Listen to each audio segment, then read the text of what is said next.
All right. Let me make sure. I'm always paranoid. Make sure everyone can hear me. Hello, can you hear me?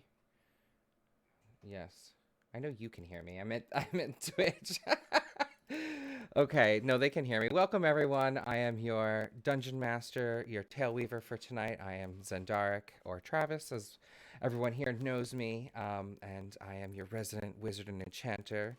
I can't wait to dive in tonight with our crew. Let me actually turn them on so you can hear them.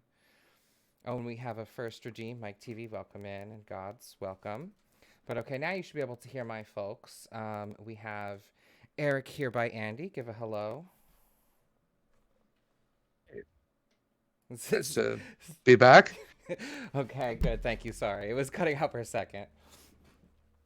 And we have our hunter here. Hello. I'm excited to play. Good to be back. Hunter is Thordal, not Hunter as in Ranger. And We do have a ranger joining us momentarily. right, we do have a ranger joining us momentarily. Zeki is joining us in a moment. He had a quick system restart. Speak of the devil and he shall appear. Oh, there he is. That's the thing with Horizon Walkers. We just pop up.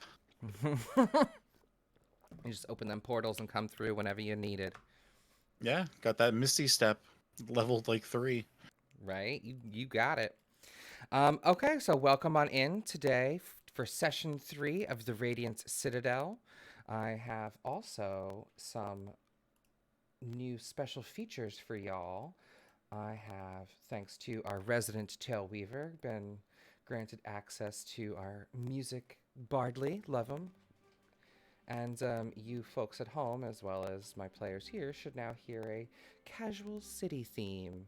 And I'll be trying to add some music and a touch of background sound to aid to the moments throughout our games now. So, Zach, that link's in our Discord if you need it. Yep, got it. Listening now to this wonderful soundscape. Fab. Okay, so with that, let's dive back in to tonight's episode of the Radiant Citadel. We're session 3. So I'm going to do just a quick recap to give everyone a little frame of reference, and then we'll dive in. So, session 2, after the party, our flayers enjoyed the 100-year celebration, drinking, but a lot of dancing because it's free, right, Eric? At a few various bars and places around town. Right. Vilya shared some stories with his wife and children with the captain, sort of reminisced, opened up a few past lives and past adventures. The guildmaster, Corel, informed you that you had fulfilled your obligation and you could, you know, let this quest line go, or you can continue down the line if you want to continue to investigate, to which your group very unanimously decided that this is something that they all felt connected to and wanted to see through. So with that, you followed through with those threads and were given a little bit of advice and help from the guild master.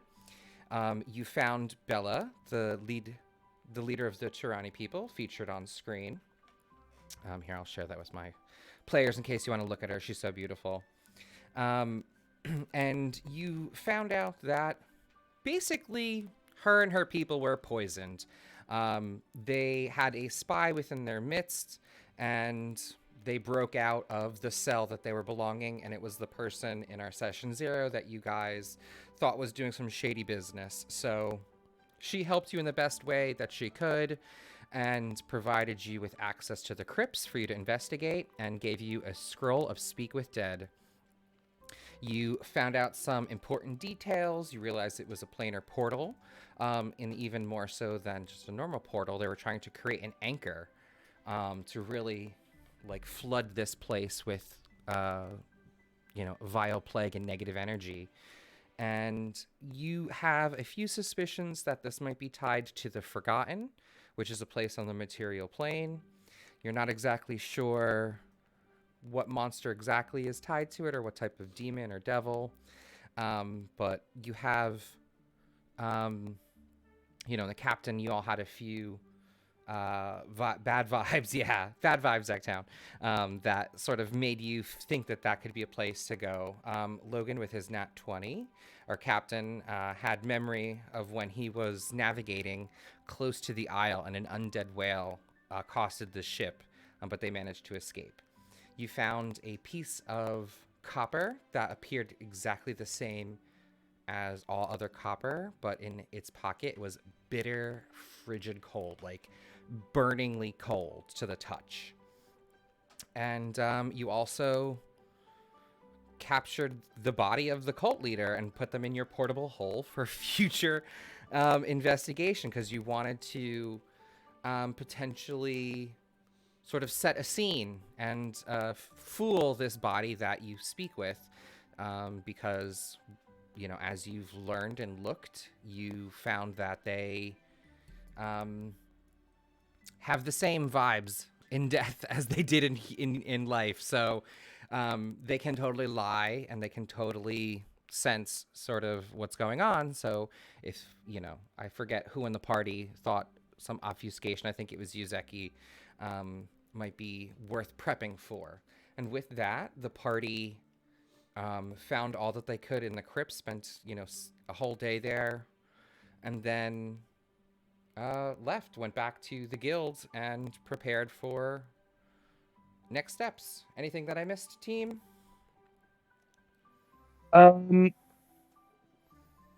You got that the Tirani Master of Scrolls was the one that we are suspicious was their contact in the Tirani, right? Yes, correct. Okay. That's another thing too. The Tirani, the second in command, where you received a copy of the logs from the leader, which are the ones featured on screen and that I shared with you last week, and I'll share again with you in case you need it, players. Yeah, you sort of combed through that and figured that there might be some weird wordings or a few things that seemed a little suspicious and worth digging into. And also that he was like running Bella ragged right before Yes. the celebration. So yeah, he's definitely worth being suspicious of. Also that the scroll, that nothing we tell the dead being is going to get transmitted to him. So we don't have to worry about the the corpse somehow sharing our information with the demon or his other dead fellows in whatever plane they ended up in. Exactly. And you also did, because you rolled such high investigations during your investigating in the crypts, the beast that you found, the plague beast, after defeating it, became just a pile of like bubbly, fizzy ooze. There was no corpse to speak of anymore. It just sort of rotted away and then became like a putrid black liquid on the marble floors.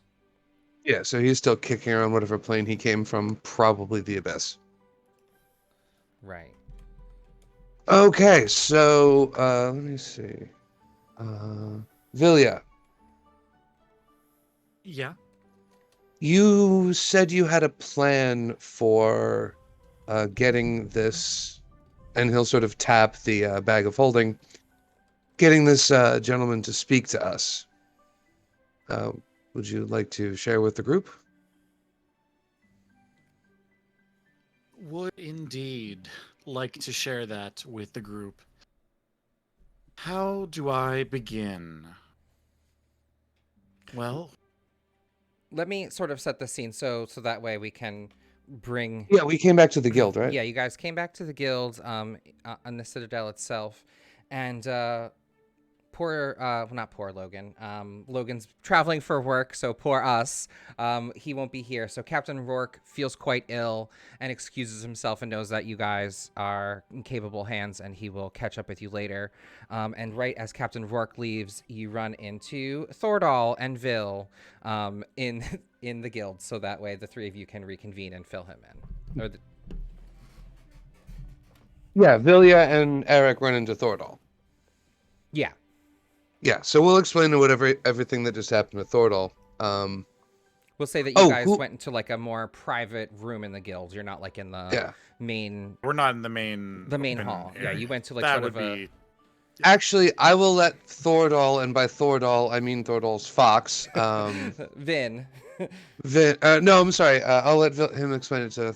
Sorry, Villia's explaining to Thordal. Never mind. Okay, good. While Villia's explaining it, who has the copper piece? The gold Not one. I think either you or Captain Rourke. Let me look at Well, his character sheet because I think he put it in. He like before wrapped it Rourke up and goes to bed, could we get that off him? let me see. I don't know if he wrote that down, but yeah, I'll give you. Yeah, I'll give you an item. I'll put it in your sheet. Yeah, he's like, here you go. Keep it. Keep it safe. He. Okay. Yeah, keep it real safe. It's frigid. No problem. While they're explaining, I will be off in a corner of the room casting detect magic on it as a ritual. Sure. I want to make sure there's no divination magic coming off this thing. Okay.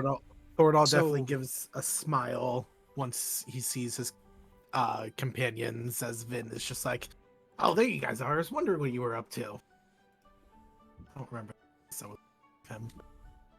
Yes, so we've been a little busy, and I explain everything you opened up with, Travis. Sure. And then I follow it up by saying, I believe one of us has a potion or a scroll that will allow us to speak with the dead, correct? Yes. So I think we use that. And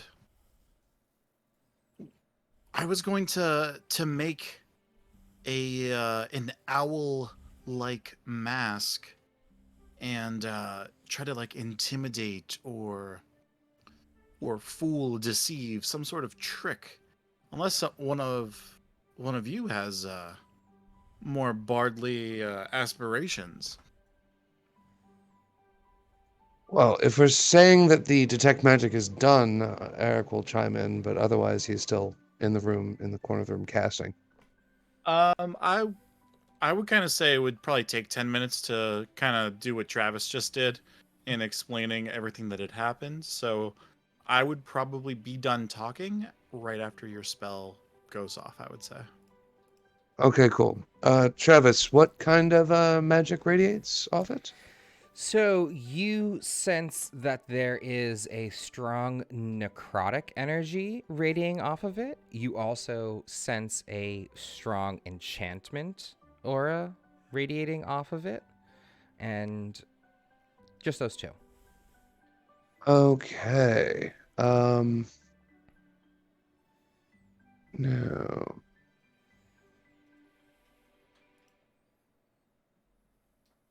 I don't think they can use individual items to scry on people, but you can use locate object. So if someone knows we have this, they could use it to track us. If you just stick it inside, well, Vin chimes. If you just stick it Yeah, inside the portable hole. It'll be in Yeah. the astral, well, somewhere else in the astral. Yeah, good. Yeah, that'll work. And yeah, Eric will wrap it back up in the I believe it's like a handkerchief or something, the cloth, and stick it in the portable hole. I like your idea about misdirection. I'm afraid we won't. I don't know if we'll be able to pull off full owl, though. I mean, you saw the thing; it was enormous. Yeah. That said, the body isn't capable of moving, and I do have a few illusion spells. So if we just put an illusion of, I don't know, the abyss around his head, and whichever one of us decides to talk to them pokes their head through, I think that might be able to work. Does Thordal know anything about speaking with the dead? No, with like druidic magics? Is that like something that was common, or is it like taboo? Is it on your list? Let me see. I don't know. I don't have it. I don't think. I don't know if it's a druid spell. I don't think so. Um, Yeah, I would say It is not. generally no. You have rites and rituals for, consecrating and passing on the feeling of, you know, uh, the whole circle of life type deal. But generally, that wasn't your forte. And then, especially you as like a fire druid, you didn't really like lean into that. So Is the act of doing it sort of like uncomfortable?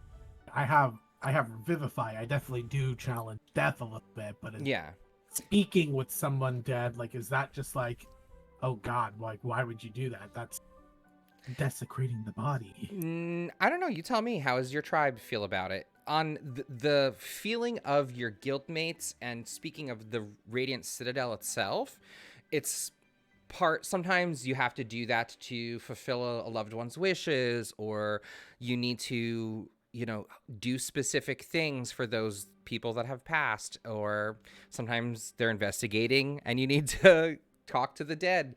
So like it's been used for non, quote unquote evil purposes in the past. So it really is, not frowned upon here, but if your, druidic tribe feels differently, then I want to say it's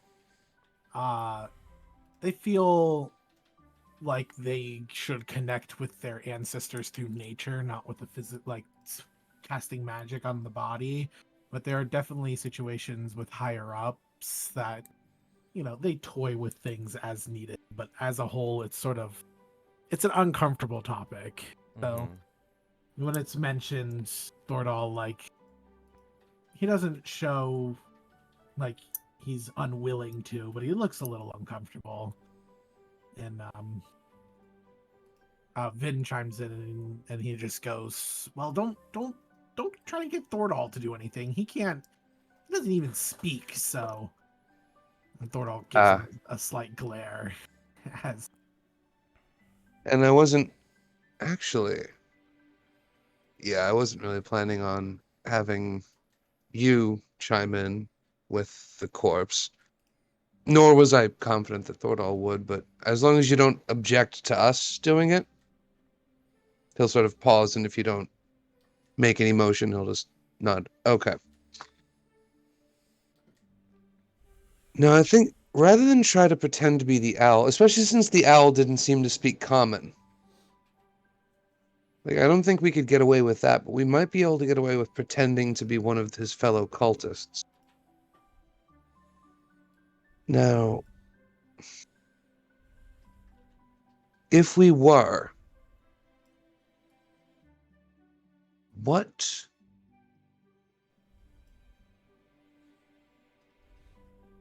We could try to pretend to be a survivor or two and ask him what our fallback plan was. Like, the Great One has fallen. What did they call? Do we remember what they called him? I don't remember exactly what I Okay, said, but yeah, it was like the we'll Great call him Plague whatever they did. Bearer. Like the Great Plague Bearer has been defeated. We've escaped. We escaped into the catacombs. Like, what? Tell us, brother. What should we do now? Is there any other plan? Do we have any other plans? And with a little bit of set dressing, we could probably make this room look catacomby.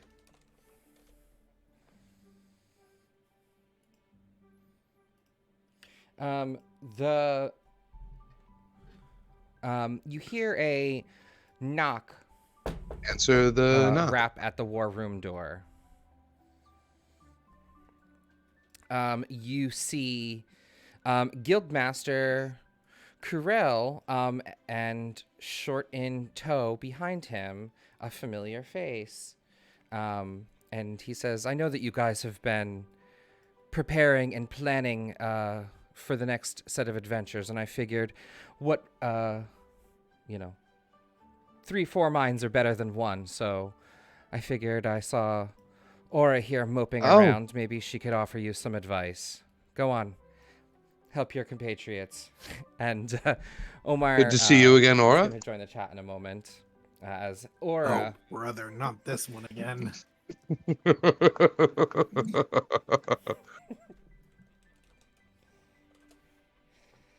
Praise be the light! I have but, returned. Whew, that was an arduous journey I had to go on, but or you're brought into a war room with your compatriots, Eric, Thordal, Vin, the Firefox Spirit, and Vilya. And Guildmaster Corel has informed you that they are continuing on with the quest that you've defeated the Plague Bearer and are now figuring out next steps and basically debriefing after their investigation in the catacombs. So he says, I'll let you guys get back to it. I just wanted to make sure that you had all the resources you need, and closes the door behind. what did I miss, everyone? Necromancy, Quite a necromancy, bit, actually. sculpture. I'm sorry. It's quite a bit, actually. I mean, Yeah. Necromancy, investigating corpses, subterfuge, that sort of thing. Oh, necromancy. Well, you know what shines a light on necromancy? The radiance of the gods above. And I am a conduit for that, so I'm sure I'll come in handy for this. Well, no, we're the ones doing the necromancy. Oh. Well, if Um, it's all for goodness and purity, As he gestures to the corpse that we have set out on the floor. Oh. Okay, I'll pretend I didn't see that, but if it's all for the greater good, I guess I can just turn a blind eye. Well, this is the cult leader from the other night. It's not like he's some poor innocent that we waylaid on the way here. No, we're trying to and then Eric will will sort of begin explaining everything that happened. Oh, you actually probably don't know. Okay. So, once we all recovered, we had our night out on the town, and once we finished with our breakfast and hangovers, we spoke to Speaker Bella. She, with her help, we identified the probable mole within the Tyranny, which would be their Master of Scrolls, her second in command. Based on the fact that some of his records have been sketchy in recent months, and also the fact that he was running her ragged right before the ceremony, most likely in a bid to get her off her game and more susceptible to whatever poison was given to her. We also went to the crypt and investigated the corpses. They're most likely from the forbidden, the forgotten.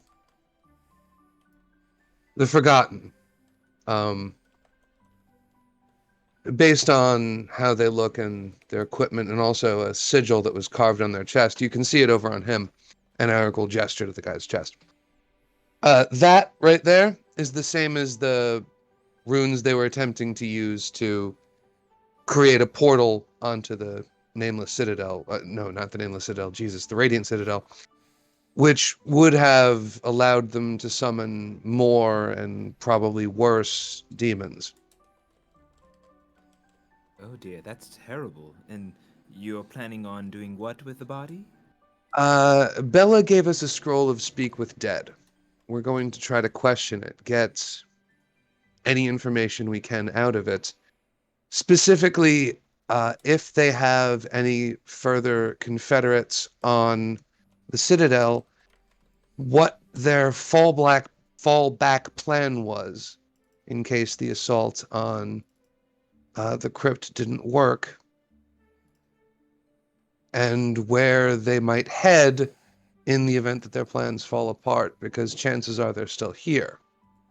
Should we try and figure out how exactly they got here?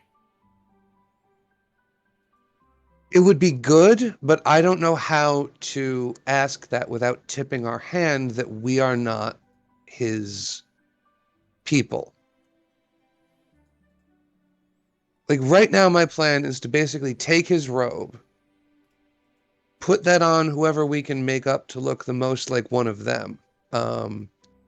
Yeah, they have lighter skin, sunken features, and I think blonde hair. And I think they were half elves and humans. So, does anyone actually know I think how to apply makeup? there was also more than just that. Those were the majority of them, but I think Oh yeah, there were gnomes, but we don't have any Yeah. gnomes. Right. And the point is there were no crystal and dragonborn. Oh, okay, yeah. We're not going to be asking Aurora to do the lying. Thordol's out since we can't have the fox asking. Between Vilya and I, who looks the most similar to the half elf?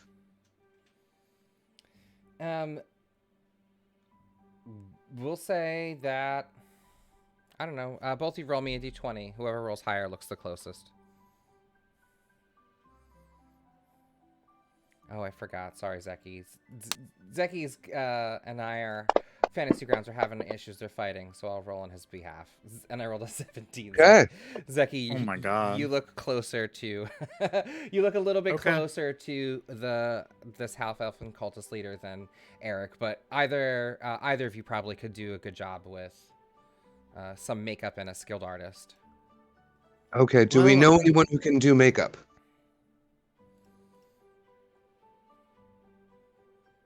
I mean, am one to be an artist when it comes to calligraphy, but I mean, that's kind of like makeup on paper, is it not? Attempt. I can definitely see how the metaphor would apply. Do you think you could make him look a little more pale? Like Eric will describe, the one half elf we killed with brushes and ink. I mean, I could try, but I have faith that the light is on my side, and if it's righteous, then yes, of course it's going to work. Okay, so we have faith. Of course. Do we know anyone in the guild with I don't know how to put this, skills? Do we know anyone in the guild with skills? You know that. Yes, you do. And this will tie in someone that I made on storyboard. You're the second in command, the right under Guildmaster Corel, is a very, very skilled and masterful leader. You've all encountered her before. Her name is Andromeda Keaton, and she goes by Drama. And she goes by Drama as sort of a slur. So other guild members use this when they say, like, "Here comes Drama," in a hushed, under their voice kind of breath, because she's very straight-laced, she's by the book, she's stern, but she's the one that keeps this ship in order, keeps this guild running. And she is one of the most knowledgeable people in the guild, and if she doesn't have the skill herself, she knows whom could help. So she's your first person, and you sort of get this like, oh god, I know a person, but do we want to go see Drama? Okay. Now, we can either trust in the power of faith or we can bring drama into this. I don't necessarily want to expand the circle of people who know what we're doing any further. Actually, does the guild have any storerooms, like unused storerooms? Yeah. Okay. Any like What basic I, supplies and things that you would be able to get like reasonably, like a med kit or a healer's kit. You know, you might not be able to easily get like a poisoner's kit. That no, no, might be no, a no. little bit We're not opportunity, trying but to get access to anything. I just want somewhere out of the way and dark. Also dank. yeah. So like you could take this, you know, it's Yeah, we're a gonna put. it's a very old building, and there is definitely like a cellar, and then we could say that there's even like a smaller sub basement that, you know, you guys could go to, and Perfect. would Pack the body back in the portable hole. Let's vacate the war room. What we're going to do is we're going to go to the sub basement. We're going to make sure the light is as low as possible, just enough to enable him to see you. Well, I'm going to hold on. I'll run up to my room and get my spare robe. If I'm far away from you, it should look convincing. Aura and Thordal, I'm going to ask you to stay out of the corpse's line of sight. What you're going to tell him, Vilya, is that you and I have escaped from have escaped from the route, and we want to know what we should do to, what backup plan there was. If there is no backup plan, who should we get in touch with for orders, or failing that, to get off the Citadel? I Does think I that can sound do good? that. Yeah, that's not a problem. Okay. Anyone else? Ideas? Oh no, it sounds like you have it. I'll follow your lead. Thank Yep. you. And if he asks where we are, just say that we escaped through the we escaped out the front door and are hiding in one of the nearby basements.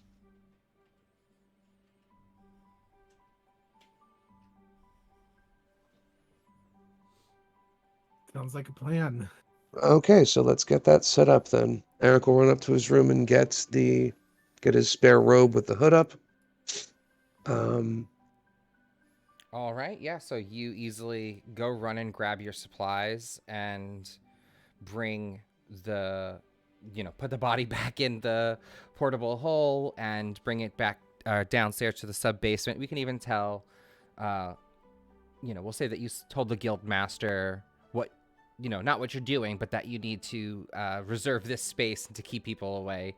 To which mhm. he agrees and flags one of the other junior members to sort of stand guard at the top, so that way no one goes down into the basement and sort of disrupts you guys. So within a quick 15 minutes, you're able to sort of set this up and prepare. So while that's happening, any other thoughts or last minute ideals, Vilya, Thordal, or Aura, that you guys want to do or incorporate into this sort of ritual that you guys are going to do? No, I don't think my owl mask thing will work at this point. I also don't have anything that's really going to assist in the situation, except I'll provide Vilya with a bit of confidence that they may need to Yeah. So you guys get their point across. Okay, so you guys will play backup for them, and yeah, Vilya, I know you had a idea of creating a owl mask, but you just don't have the supplies with you right now to feel like you could confidently execute that. So this is a close second, I guess we'll say. But you can take any things that you have, any last preparations, and what you call it, go down to the sub basement.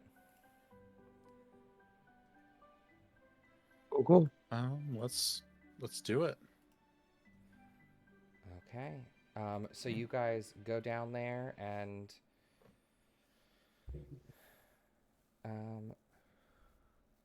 sorry. You guys go down there and are able to there, Omar, you should be able to grab Aura now. I cleared her ownership. Sort of set up this dank space. So you have a regular basement that sort of goes down two different staircases at different points of the guild that sort of lead to sort of a, basement. Lots of crates and supplies and kits and bottles and, you know, resources that you guys may be storing or, using, food, grains, jarred goods, all of the standard things like that. And then there's like a sub basement where you have a few casks of old wine. You have some additional, moldy like fodder down there. Like maybe someone else in the guild was growing mushrooms. You could tell that there's just like, it's like a smaller space and where they keep certain goods and things that need to be kept out of the light. So for all intents and purposes, it is pitch black down here except for the light that you bring like in a candle or a sconce or something. You Gotcha. Yeah. pull out the body. It's about, we'll say like a 12 by 12 room with some casks up against one wall and like a old thick wooden desk and a chair sort of like to the other side, and a few like shelves of jars and stuff like all along the wall. But for the most part, it's sort of like a brick, dirt, barren basement type place. Good. So Perfect for two people to be on the run, is it not? exactly. So assuming they're set up in rows, set the body up like in the row farthest from the door and farthest from the source of light. I'll be at like the end of the row, sort of looking out, like I'm the lookout. You crouch up next to him and do the questioning. Okay, hold on. Let me switch the music to something a little bit more appropriate. After I guess I have to read the spell though, because oh wait. Are we not doing that thing where you need to have the spell on your list if you want to be able to cast it? Yeah, as long as the I was gonna say you can open portals and shit, so I'll say that you have enough arcane prowess to cast a spell. Vilya? Yeah, Vilya, because he's a Horizon Walker. I'm a ranger, yeah, so Horizon Walker Ranger. I do have some spells. I can totally cast this. Cool. Vin lands on your shoulder for a second and you feel warmth just run through your body. You are guided by my fire spirit. Thank you so much. And he just says, "You got this, buddy." Oh, thanks. First, well, maybe it's not exactly the first time I've talked to a dead person, but the first time in a long time, we'll say. Yeah, this gives me the heebie-jeebies, so I'm just gonna stay out of not. Yeah, you got this. Yeah, so I will be asking the questions, but I may need some follow-up guidance from the two of you as well. Just forewarning you, not used to talking with the dead, but here goes nothing. Well, I think it's important to remember that they are not living, and the magic is the only thing tethering them here. So it's helpful to like try and get it to look like this the best way, like, try and convince them the best way possible, but they're also not alive and a corpse. So it's not like we're talking to a fully conscious person who's going to be able to nitpick every single thing that's a mistake. The magic is the only thing keeping them here. Yeah, I'll whisper if I feel like it. Okay, if you feel like you need guidance, turn to me and ask, "Did you hear anything?" Because I'm supposed to be on course. lookout. We'll take Yeah. that as the signal for, chip in, and we'll try Yeah. to whisper and hopefully it won't notice.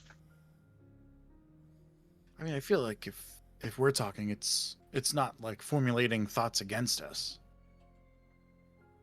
It's true. I mean, I don't know how cognizant it's going to be, That's fair.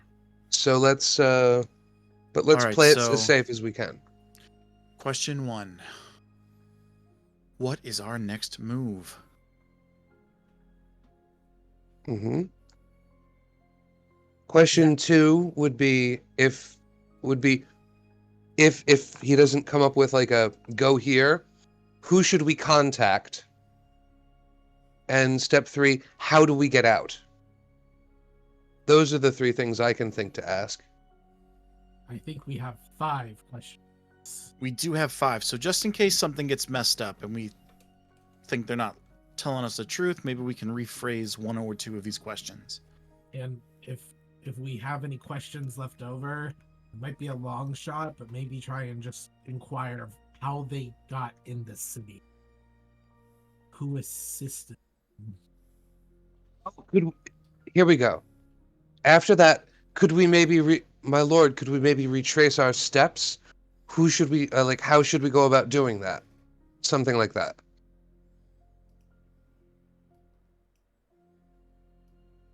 I think that's pretty fair. All right. All right. Well, I start burning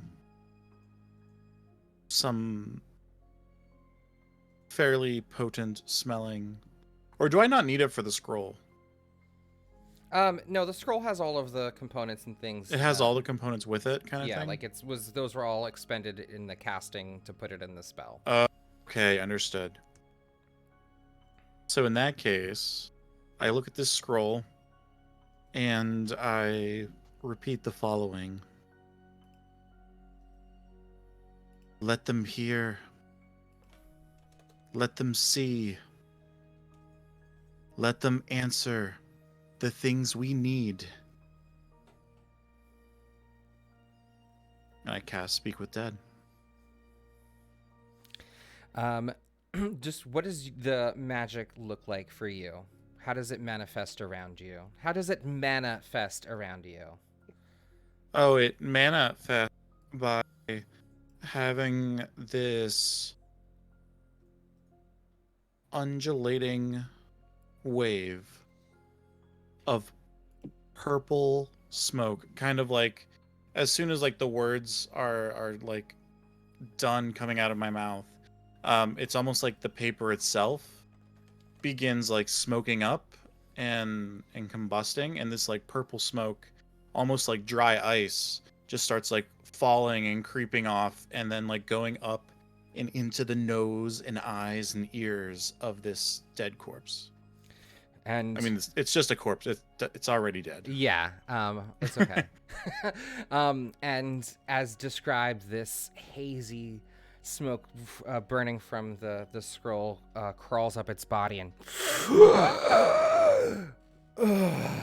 it groans out, and you can hear the like gurgling of its lungs as they fill with oxygen, and you can tell Oh, that it's so gross. its eyes sort of like lull and roll around, and then eventually it focuses on you in front of it, and it says, or it looks at you, aware of its caller.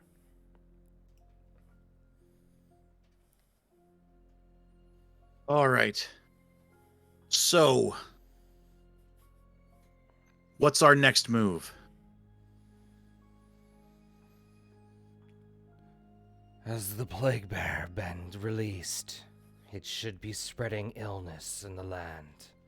We should be reveling in its sickening presence. We're done reveling, and now that we're done here, we need to reach out to our next contact. Has Tovash not been in contact with you? He's to set the next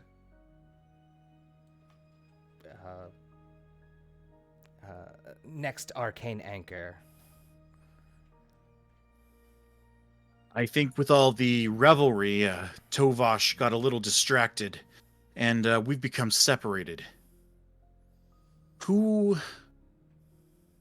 do we need to, or how do we need to get out of here then, so we can get to this next anchor? It sort of looks around a little bit at you, not saying not knowing the next part of the plan. Roll me a deception check. Okay, I roll deception. Oh, fuck, sorry. I keep forgetting that your character sheet's fucking up. I'm totally fine with pretending to roll and then letting you do it. Okay, deception for you. Oh, and this is with a guidance as well. So let me do. Yes, yes, it is. Oh, fab! You. Oh put it my on. gosh. 14. So. I guess that makeup was not helping. Right. Let me hold on. Because I was gonna say they have. You get to roll. You have inspiration? I think you do from last time. I think you do have inspiration. Yeah, because you got the role-playing award. If you want to, because you rolled a 9. I would. 9 feels so bad. I really need to sell this. This is like the one thing I had to do today. Okay. We'll And you- let you use that. You get to add that 4 to whatever you roll. Yeah, Okay. that's super good. Oh my gosh. Okay, here we go. I can't believe there was like max on that. Okay, sorry. Oh Zach. my Lance. Sorry, Zachy. Oh, the worst outcome. This is the bad timeline. This is the Okay. bad timeline. Wait, Do why I were get you to rolling keep the the D20 9, again? or does it like completely replace it? No, it's like I thought we added a D8. Oh, yeah, no, you're right. We do add a D8. No, I don't do rerolls. Oh, thank God. Yeah. Sorry. Here, you I'm get like, wow, inspiration can really fuck you, huh? My heart. Okay, 3. So 17. 17 I can live with, I suppose. Oh, that's yeah, not too bad. Oh, and we have a new follower, Praetor's Yay, Rejects. Praetor's Rejects. Thank you for Thanks following. for following. It looks like you're the inspiration he needed. Thanks for jumping in. Follow. Okay, 17. We'll say, let me do. Where's my cultist? There. Oh, here they are. I'm pretty sure. 16. So you really needed that inspiration. So you're able to deceive him, and you can see as the chest decompresses, as your third question is asked, and the voice sort of gurgles out. Remind me exactly what your question was. Next steps on where to go. Yeah, who or how do we need to get out of here to get to the next anchor? To the next anchor. Okay, so he says, Tovash, standing guard at the. Hold on, where is it? I don't want to say the wrong thing. Is standing guard at the passage of respite. He's infiltrated as one of the securities. You should be able to seek passage through him. And you would all know that the passage of respite is where, like, sky ships would anchor should they happen upon the Citadel traveling, like, quote unquote, manually, as not being plane shifted through. So. Oh, okay, cool. Yeah. He squawks out.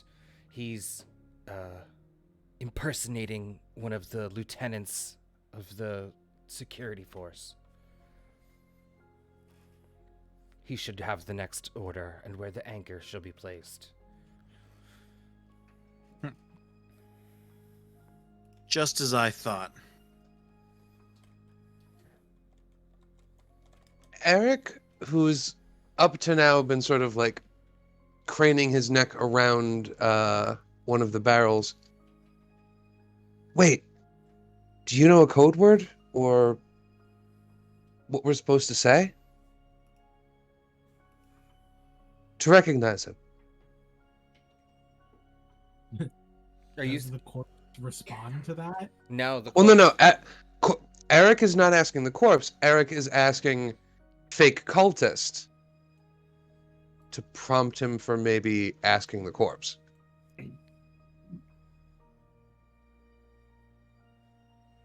But what is that password again? I've just been drinking so heavily with all of this poison just killing so many people. I wish you could see it, but alas. So remind my hungover self. What was that password again?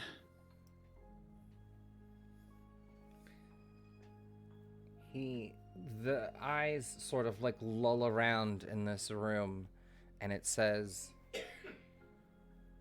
"What happened to me? Where is our plague beast?" It says, "You should know the call. That there is the dawn before the darkest hour, but we shall blot the sun."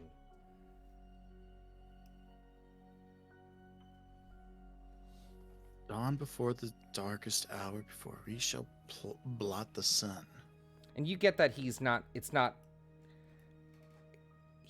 skeptical because he rolled really close to your deception. Yeah, he rolled really close. So he's giving you partial clues. Like, that's probably enough to get you by, but not exactly it, is what you're thinking.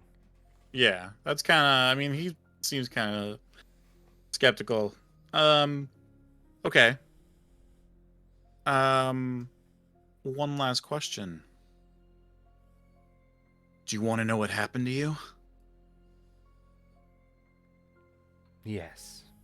And as he says, like, he starts to say yes, just before the magic kind of spills off of him for answering my last question, I take an arrow as fast as I can and just, like, shove it through his throat, allowing him to experience a second death. And the wisps and haze, as described earlier, sort of spill out of the mouth and nose, and a little bit of coagulated blood sort of, when you pull your arrow out, is, goopy and blackened on the tip. But for the most part, there's no additional oozing, but you see this life force and some additional viscera leave him for a second time as your spell Leaving fades. Eric will whisper, "Enjoy hell," or the abyss, whichever is appropriate. Loser. And with that, your Speak with Dead spell has been fulfilled, and the spirit has fully passed on. And there you go. Okay, so we have a couple leads. The best one, obviously, being Tovash in the passage of respite. Yeah, it Now- seems like Tovash is going to be our answer no matter what we kind of do, whether it be try to get out of here or just take him down. I was thinking we would try to take him alive. The issue is we need to be able to figure out who the fuck he is. Because we know his culty name. We do not know the name that he's currently going by. However, he's most likely been instituted by the Master of Scrolls. And fairly Exactly. recently. So, if we can talk to Speaker Bella, we can most likely figure out who he is, so we'd be able to recognize him. When I you mean, guys we could were in- just. Sorry? No, go ahead. Oh. I was just going to say we could totally just, report him to the Keeper of the Scrolls and just let them take care of the situation. I feel like we've done. No, What the we Keeper of needed the to, Scrolls. Wait. No, the Keeper of the Scrolls is probably one of their agents as well. Remember, Speaker Bella is the one that was poisoned, but her second in command, the person who would presumably be taking over if that thing had killed her, is also part of their group or in their pocket.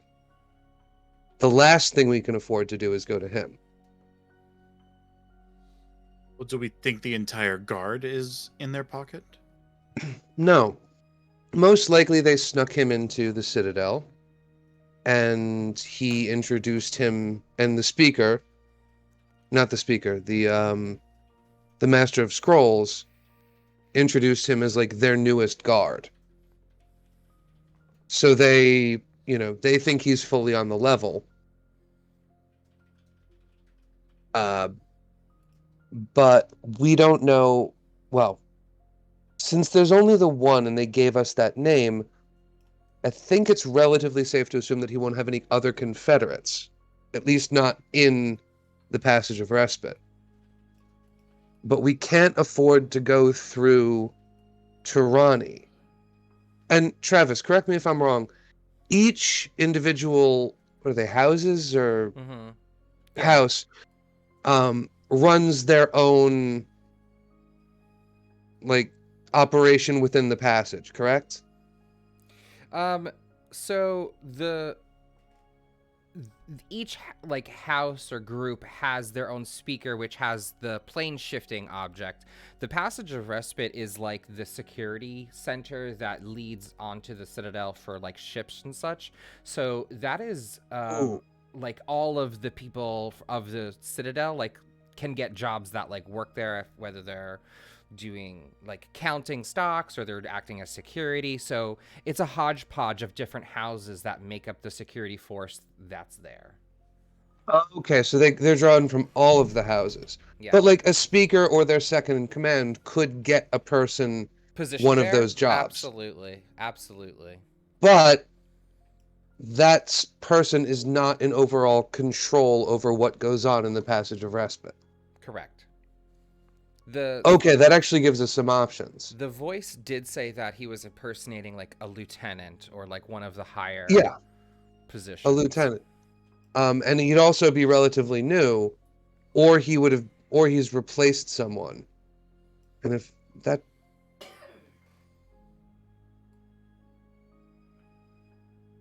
Do we know who is in charge of the overall of the Passage of Respite? You don't know offhand, but you know that your guildmaster would know. Okay. Also, if we don't assume that everybody is in on it, we could probably even just ask one of the lower ranking privates or something, and they'll be like, oh yeah, you talking about our new lieutenant blah blah blah?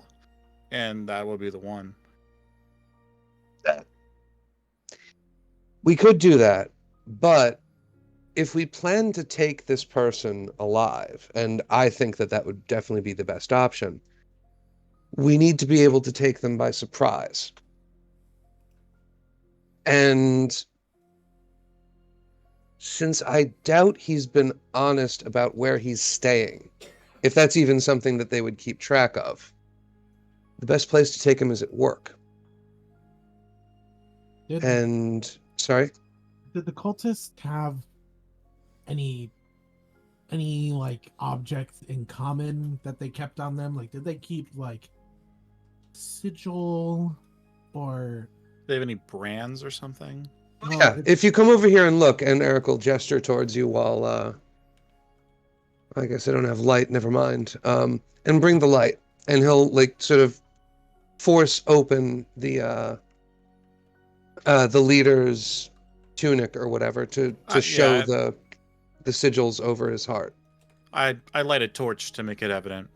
Yeah, you can clearly see that there's some like scarification symbol on the heart of this, and from your investigating in the crypts of the few other bodies of the cultists that were there, it's the same symbol. They also had similar items, bows and swords, but nothing particularly signature. I was thinking we might be able to find them if they had something in particular, but I have the ability to track objects, not people, so.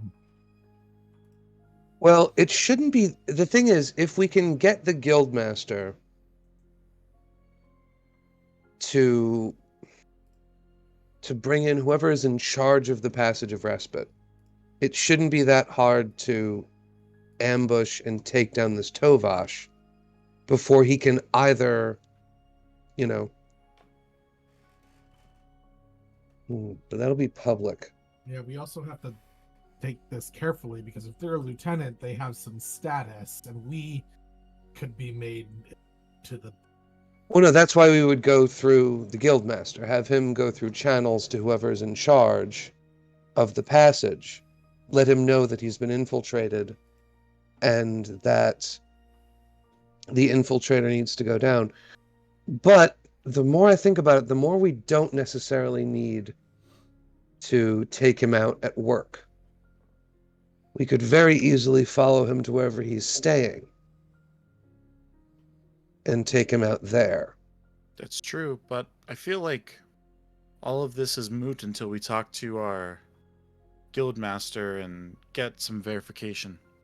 True enough. We've What should already... we do with this? Oh, I'll put it back in the portable hole, and next time I'm near the edge, I'll toss it off. Oh, God. What, you want to give him a proper burial? I can kick some dirt on him first. I mean, I don't care that much, but I feel like it's like at least evidence, right? Were the shield bearers, like, taking the bodies away for evidence, or were they just, preparing them for... Because of Burial? because of the situation that happened there, and they were desecrating it. The shield bearers said it was the right of the Tirani people to decide their fate in a similar fashion, and they said that they did not deserve this respect. They could not be buried in the sacred grounds on the Citadel, and that their bodies would be burned. Oh, okay. Well, if they need a proper burning, I can light up my light bearer and, turn them to ash. Let them return to the light that way. Oh, let me leave the room before you start this, because this is going to smell. Oh, I'm sure very much so. Okay, let's not do Gagging that in the now pot. then. He'll keep in the bag for a day or two. We need to not draw unnecessary attention to ourselves. So, yeah, Eric will just lean down and start shoving the corpse back into the bag. Okay. Yeah, easily enough. And once that's done, okay, we need to find the guildmaster, let him know what we found, and see if he can help us with this next step. Let's do it. Sure. So yeah, let's head up and get about doing that. Okay, so you guys leave the sub-basement with your body in a bag and with new information at hand, make your way up, and you can find the guildmaster, and standing next to him, you see a nebulous person, literally with sort of skin of dark blue hues and purples, with freckles that are white, like spots of stars in a skylight that none of us on the East Coast here ever get to see. Her skin is sort of reminiscent of a night sky, and with long, flowy, silvery hair, you see Andromeda standing over the shoulder of the captain, and him sort of with a hand on his forehead and eyebrow, saying, yes, I've signed those documents. Yes, I've promised them that we would meet next week. Yes. And she's just sort of like badgering him about plans for the next several days as you guys walk up. And she says, what trouble are you for getting into? No trouble at the moment. What's her official title? Second in command. I don't know she's like the guild lieutenant. No trouble at the moment, Lieutenant. However, we do have a report to deliver to the captain. We can wait our turn if you would prefer, sir. clearly offering the captain a way out. Yeah. He says, Andromeda, we can do this another time. I have already okayed and read through all of these documents once already. I do not need to do it again. And she's like, I'm just double checking because you know what happened last time. We didn't double check our, cross our I's and dot our T, or dot our I's and cross our T's. She's more proper than I am. That's me, Travis, fucking up. Andromeda's better than that. She says, ugh, fine. I'll be in my room reading over and making sure that they haven't added any addendums that we don't agree with. And she sort of scoops up the few scrolls she's placed down and says, I'll be scheduling follow-ups with all of you soon. I need full reports for the last month. Of course, Lieutenant. And she says, drink some water, all of you. You're all looking quite thirsty. As she leaves the room, and thanks, Caloran, for that hydrate. Oh, why, thank you, Caloran. Yes, Mother, thank you. Drink water, all of you. I was like, where's this coming from? The Thanks, gods have Mom. influenced Andromeda, and she has spoken.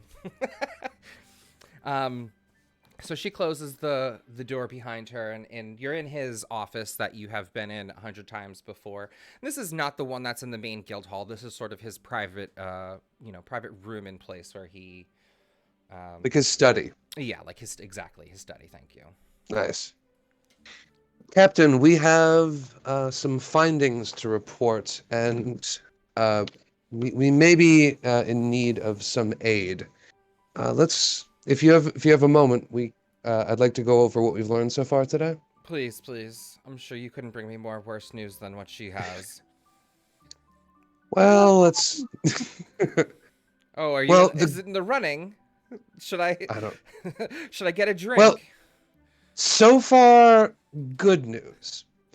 But yes, a drink would probably be wise for everyone involved. Honestly.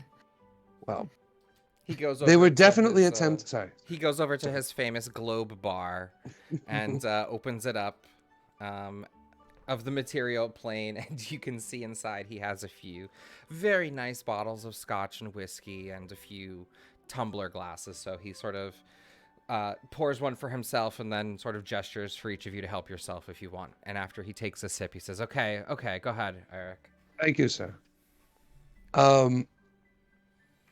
So what we learned from the guild, from Speaker Bella, is that her second in command, the Master of Scrolls, is probably working with the enemy. Did we get a name for him, by the way? You do not. Okay. She provided us with a scroll of Speak with Dead. I'll get to that in a second. From the corpses in the mausoleum, we determined they're most likely came from the Forgotten.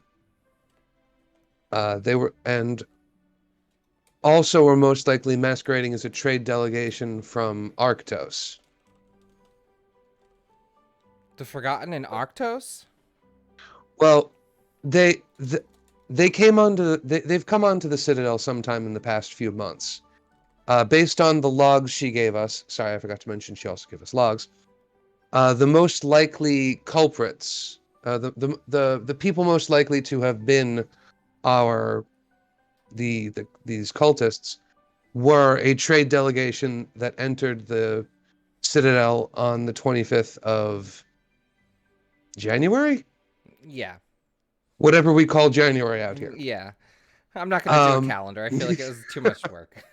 The 25th of January. Ooh. Okay, we'll come up with month names, but because now it's January. The reason being that they all looked relatively similar, pale, sort of sunken features, light hair. The reason being that the Forgotten is relatively close to Arctos, so they could have passed for folk from that region as easily. In addition, they all have sigils carved on their chest to identify them to each other. We spoke with the corpse of their leader. He informed us that they have one of their people inserted into the security in the Passage of Respite. He's masquerading as a lieutenant. And you know Now, this for fact. we don't know. We got it from the corpse's mouth when he still believed us to be his Confederates. The man's name is Tovash. And he also gave us the sign that we are to give to Tovash, which he will take and then allow us to exit or lead us to the next arcane anchor. Presumably referring to the symbol that they had painted on the floor, which, had they fully empowered it, would have opened a wound in the Radiant Citadel, in the space around it, that would have allowed demonic or diabolic creatures to enter freely. Now, we can't take this to anyone in Tirani, because so long as Speaker Bella is indisposed, the Master of Scrolls, who we strongly suspect is at least compromised, if not fully on the enemy's side, would be in control. If there's some way we could, I don't know, if there's some way we could get in touch with whoever's in charge of the Passage of Respites, or Respites, it would be... We would need to know who among them has either come on in the last month, or if he's literally been pretending to be someone else. Well, Helema is the captain of the Passage of Respite. She's been in command for quite some time. I don't keep track and tab of all of her lieutenants and colonels, and he uses the right term. I don't know the order, but he's, like the second, third, and fourth in commands. He doesn't keep track of all of those, but he has monthly touch points with her, and it is he would say we usually meet towards the beginning of the month. So I just met with her about 2 weeks ago. Everything seemed all right, and she didn't show any signs of corruption or wickedness. She seemed her normal routine self. Was a standard. The corpse did say he when he referred to Tovash, so I would assume that she is unaffected. Correct. We're looking for a man. If your corpse is to be believed, I think it would be wise to... Tovash that's not ringing a name. I'll have to sort of look into that, but I would suspect that they are using a cover, and that was the real name of the evil would-be doer. Yes. I Now, can arrange a meeting if you wish to speak with Helema, if you want, or I know that I agree it would be very prudent to sort of keep this knowledge out of the Tirani people's circle for now, because we're not exactly sure who knows what, and any more leads that we give could potentially sort of tip them off. I know that the shield bearers are on high alert, so I'm not sure if they would be able to place another anchor on the Citadel. Do you know if they meant here, or if they were trying to open an anchor on the material plane? it seems likely it would be elsewhere. Otherwise, why would they bother with the Passage of Respite? Right. Also, does Helema have information on what ships are currently docked and what ships are due in the near future? She would, yes. that is information that they always have to review. And Good. whenever we have ships come in, which is very rare, um, they of course are fully uh, inspected, to make sure that they are, not carrying hazardous goods, so to speak.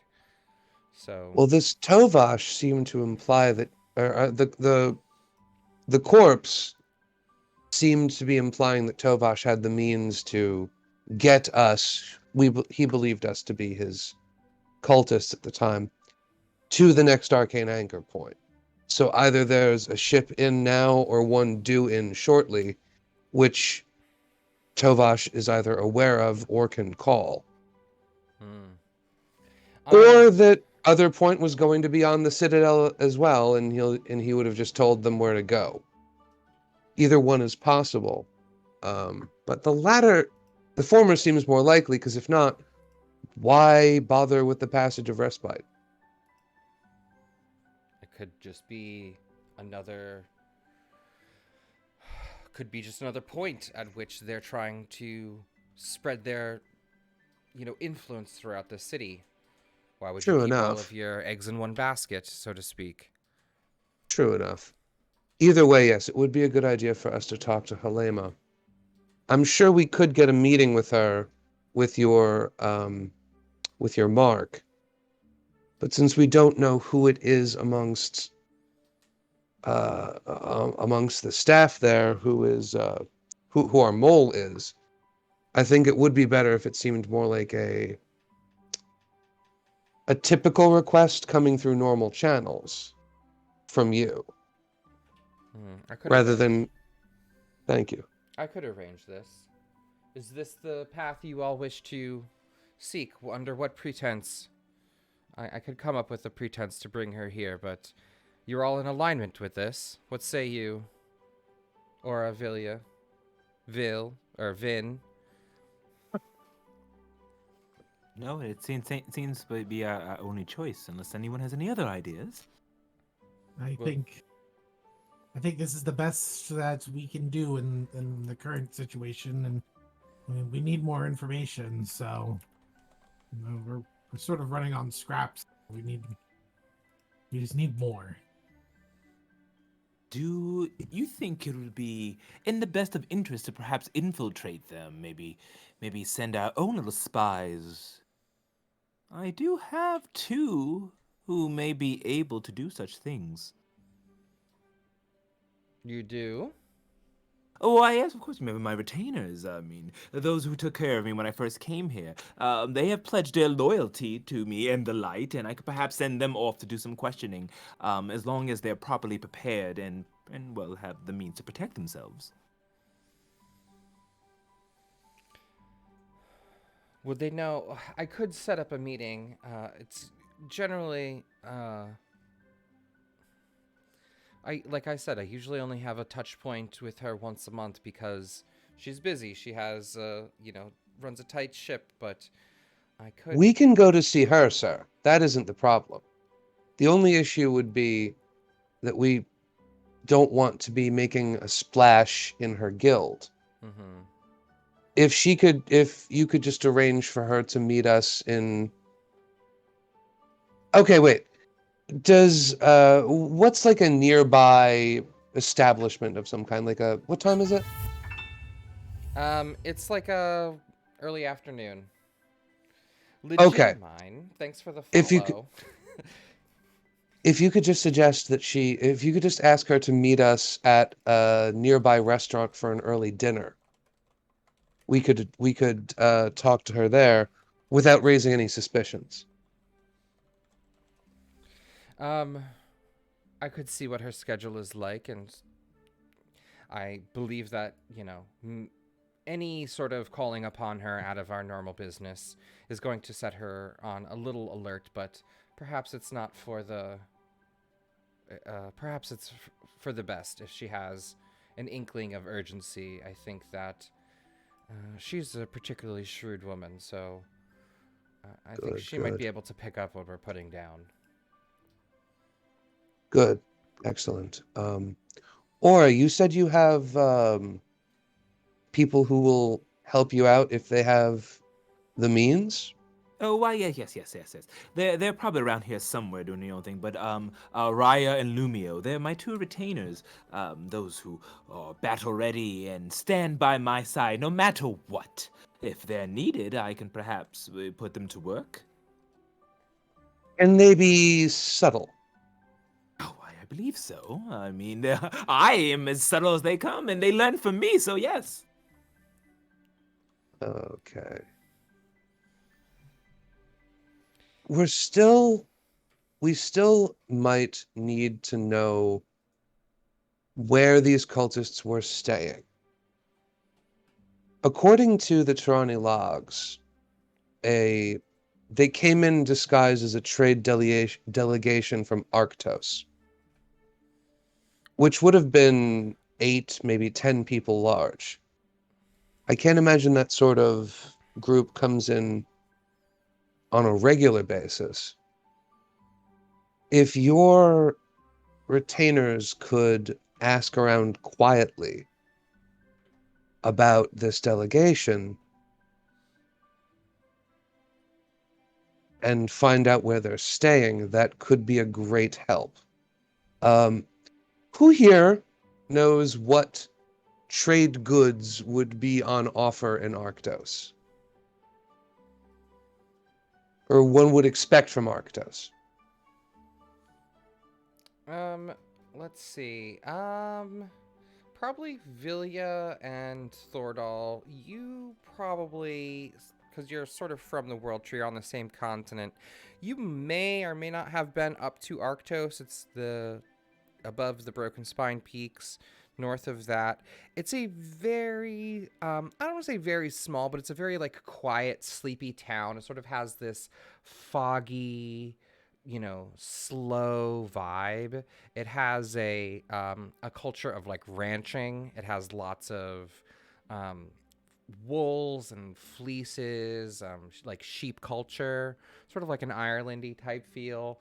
But their main exports are things like that, like livestock, wools, furs, and meats as well. Some of their animals, I'm sure they send to slaughter and As export. much as I love mutton, I would have to say I have not been to Arctos.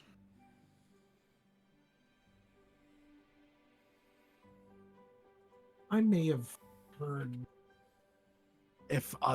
I personally would say I've never been. I spent most of my time studying and practicing at the World Tree. I would have, but if there had been people from like my clan who been there, I definitely would have been all for hearing the stories of places outside of the World Tree. Okay. So tell your retainers that they've heard good things about Arctosian wool, and that since a trade delegation was brought onto the Citadel recently, you are, looking to find some for a new raiment of some kind. Certainly, my retainers are trained in stealth, espionage, everything you could think of. I'm sure they'll be able to handle it. I'll give Excellent. them word, and I'll have them go around and searching and see what pops up while we meet with the guild leader. You never know. If we rustle up a little bit, we can see what cockroaches decide to scurry around the darkness. Thank you. And thank you, Guildmaster, for setting up this meeting for us. And DM, I have, as with my noble knight feat, I get 2 retainers. And they're basically attendants, messengers, major domos, who will perform tasks for you and things like that, as long as it doesn't put them in immediate dangerous. Or if they're in too much danger, they'll just leave me if I'm not Sure. using them. I would like to call on Lumio and Raya and to assist me with this endeavor. Sure. Lumia and Lumio. Lumio and Raya. Mm-hmm. Okay. Certainly. So we'll say that they themselves are lower level guild members. They are people here that also are familiar with the Radiant Citadel, the layout, the people of it, and can, are bound to you as described. So you can use them as you need. So you know that they generally take on like lower level quests out helping people, sort of ferrying goods, acting as messengers for the guild, doing just random tasks when not directly helping you. So you most likely will find them in the like dormitory, or you could leave a note with them there or call them. Well, when we're ready, I can go ahead into the dormitory where Lumio and Raya reside, and I can give them the news. Is there anything else we need to take care of before then, though?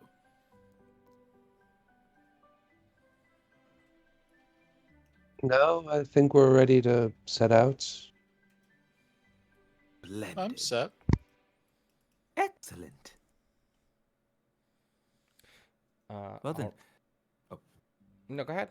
I'll say, well then, I'm going to excuse myself momentarily to go to the retainers, and then let's meet back up on the bottom floor and head to wherever we need to go. Right, the nearby restaurant. Mm-hmm. Would say that the guildmaster would say he's going to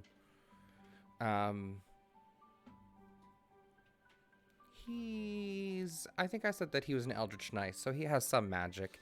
So he might send a message to her directly, requesting this meeting or in some sort. But it's like, what did I say? Like the early afternoon, so like 3 o'clock ish. So most likely this evening, like 9 p.m., she'll meet you at a pub for dinner. Thank you, sir. All right, prepare well, and she might. She definitely will be coming in disguise, so she will come to you. Make yourselves sort of obvious, and she will not dally. She will speak with you and then most likely leave. So use your time wisely. Understood. I'm calling in a big favor here for you all, so I trust you. Thank you. Okay, so with that, he takes the last gulp of his whiskey and sits back down at his desk, and you see him sort of reach for a lower drawer and pulls out a thicker scroll-like material to begin preparing something. And we will take our leave. Yep, so you guys can leave and make any last preparations before you go. You do have here, I'll paste the name of whom you're meeting in chat, so that way you have it. Halemia Zumhana, captain of the Passage of Respite. And Aura, we'll jump to you. You can find, we'll say that both Lumio and Ria are available in their dorms. You can see that it looks like they've just come back from the trade disco, where they have handled some supplies for the guild. They've helped the chef restock some things earlier today. So you can see that they're sort of taking a quick rest, not exactly napping, but just relaxing, reading a book, and hanging out in the dorm. Okay, I'll kind of step in there and open up, and both Raya and Lumio are both kobolds, similar to how I am a gem dragon. They're more of like a gem-like Okay. kobolds. One jade that is Raya is a jade cobalt, and a ruby cobalt, if you will, for Lumio. As I step up to them and says, Raya, Lumio, I have a task for you to complete, where we can go and spread our light. In the darkness, of course. You must be subtle with this one, as I've been told. Right. Okay. Whatever you say. Yes, Miss Aura.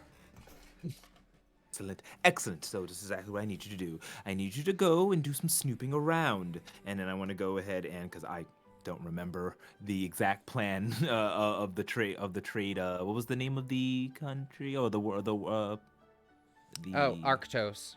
Arctos, that's it. I need you to do some snooping around and finding out trades that comes in and out of Arctos. I need you to go down to the trade district and do some research and see who is whom and what is what down there, and be very careful. Look out for anything suspicious and report back to me. You got it. Um, should we spend the night there? Some things get crazy in the evenings, or do you want me to just for a little bit? Like, when do you want us to report back? Report back later tonight. Let's say by midnight. We have an important meeting with someone, and it'll probably be good to have that information right after we finish meeting with them. But if you are caught or in danger, lay low and stay there, and I'll have someone reach out to you with a sending spell or something. All right, you got it, Miss Aura. All right? Carry on the noble ways, and may the light be in your heart. As it is in yours. Oh, you're such good retainers. How was I be so blessed by the light? Well, good luck. They stand up and offer a koboldy, cross-armed salute and bow to you as you walk away. And I'll make my way back to the group. And it is done. You can trust my two retainers. They'll get the job done. Of course, thank you. Oh. Now, you said it's early afternoon, right? Yeah, like 3 p.m.-ish. Okay, that gives us 6 hours until our meeting. And I assume it's only like an hour at most to wherever we would be going? Yeah. Yeah, so you have some time. Okay, does anyone else have anything that you think we need to do now? Or failing that, do you want to take some time and meet back up here when we should head out? I don't have anything specific to do. I could go for a snack, but other than that, I mean, if we want to pre-game before the dinner, drinks on me. Oh, what would you say? I could That's be something interested in something like that. Nodding at the idea of a snack, his face kind of freezes when you mention drinks. Okay. Maybe after we're done investigating the cult that seems to have infiltrated multiple aspects of the Divine Citadel. Maybe after we've done rooting them out, we can get drunk. I would recommend not before, though. there's a difference between having some drinks and getting drunk. Yes. What is a pint or 2 or 3 or 4? I mean, we all can handle our own, can't we? Come on, Eric. Be fine. It is probably a good idea to get a little loose before we get limber. You're too tense. People are gonna think that you're up to something. And Vin like lands on your shoulder and is like, "Come on, I know you want to."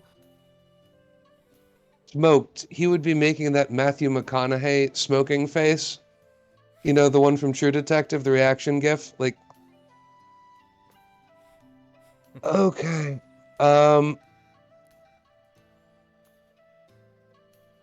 It's 6 hours. We're not going to go drinking for 6 hours. I mean, we could. Not with that attitude. We can drink for a little bit. Spend some time with guildmates together, and then we can go early. Maybe make sure that the area is safe, and then we can be there waiting. Okay, we're not going to the restaurant and hanging out for 6 hours. Nothing could look more suspicious. I didn't say that. I said we just hang out, get a drink, and then appear there early so we can just make sure it's okay. Not hang out there for 6 hours. Okay, what we can do, we'll go there as a group. We'll go past the restaurant, stop in the nearest bar for a couple drinks. at most. Couple being 1 or 2, not 3 or 4. Once the time comes for our meeting, we'll head over to the restaurant. Actually, a little early. The captain said she'll be meeting us at 9. We should get there 8:30, just so that we can have a booth and be ready for her. But okay, we can go and have a couple drinks. And let's not forget, if we go to a bar, we should probably speak, like the skeeziest one, because they usually have the best information. There might be rumors or something you might hear about anything going on, especially with my retainers are searching. It doesn't help to keep a sharp ear out for the good word. That's certainly true. Loose lips and all that, with a little bit of drink. Never know what we'll find. Yeah, yes, that seems like a very good idea. Splendid! So it's not like we have an accord! Like I said, the first 6 rounds are on me. Come on, everyone! And I kind of slap them all on the back. Ben's like, this is something I can get behind. Enough of that bathing in the light. Let's get some drinks. And as you slap us on the back, all of us would fall over, I'm fairly certain. The only person who could survive that is currently indisposed. Right. Okay, so easy enough. You guys have, there's not really lots of like seedy areas in the Citadel, but there's less, well-kept areas than others. So you sort of make your way into that neighborhood and you find the Passage Craft Ales, and that is a local sort of watering hole for this section of the Citadel, and you're able to quickly find a spot at the bar or in a booth and get yourself a few rounds of drinks. Is there anything that you guys want to talk through as a party during this time? Or, Well, before we start talking as a party, is there anyone in there that looks like they might just have come off duty from the Passage of Respite? Oh, interesting. Okay, so we'll say with you guys walking in, you sort of look around, look for a table, and as you do, roll me a perception check. Okay.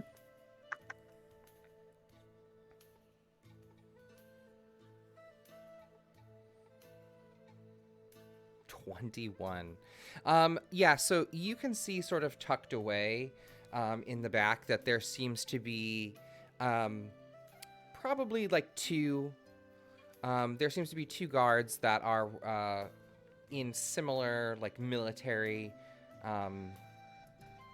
garb that would resemble sort of a peacekeeper.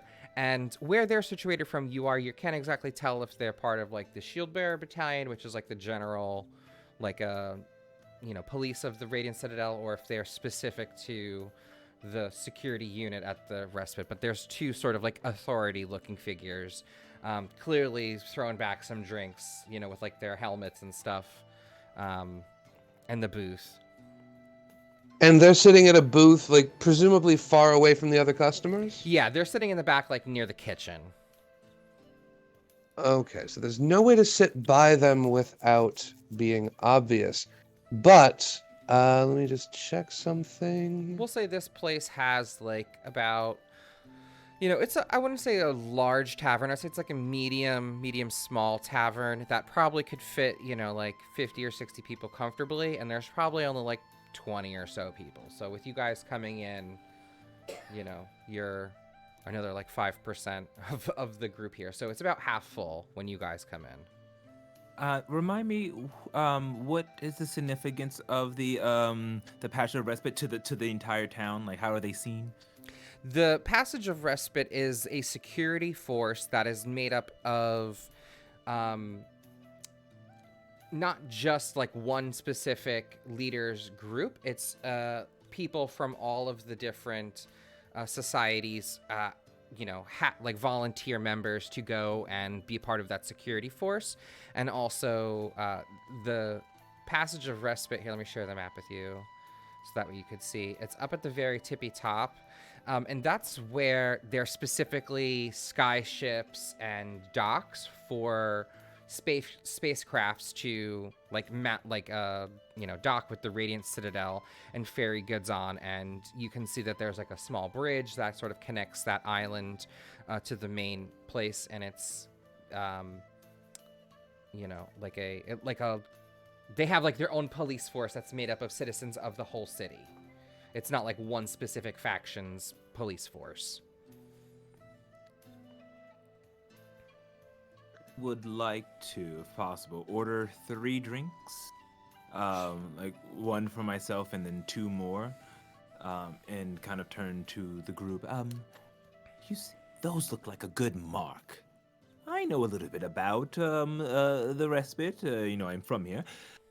How do I see if I can get their lips a little loose and see what they might have to tell us?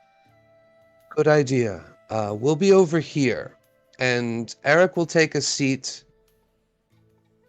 Eric will direct the 2 of them, the other 2 party members. Grab that table. I forgot something outside. And he will, leave. Once he's outside, is there like an alley nearby? Yeah. He will duck into the alley, cast... Tell me I didn't prepare detect thoughts. I could have sworn I did. God damn it.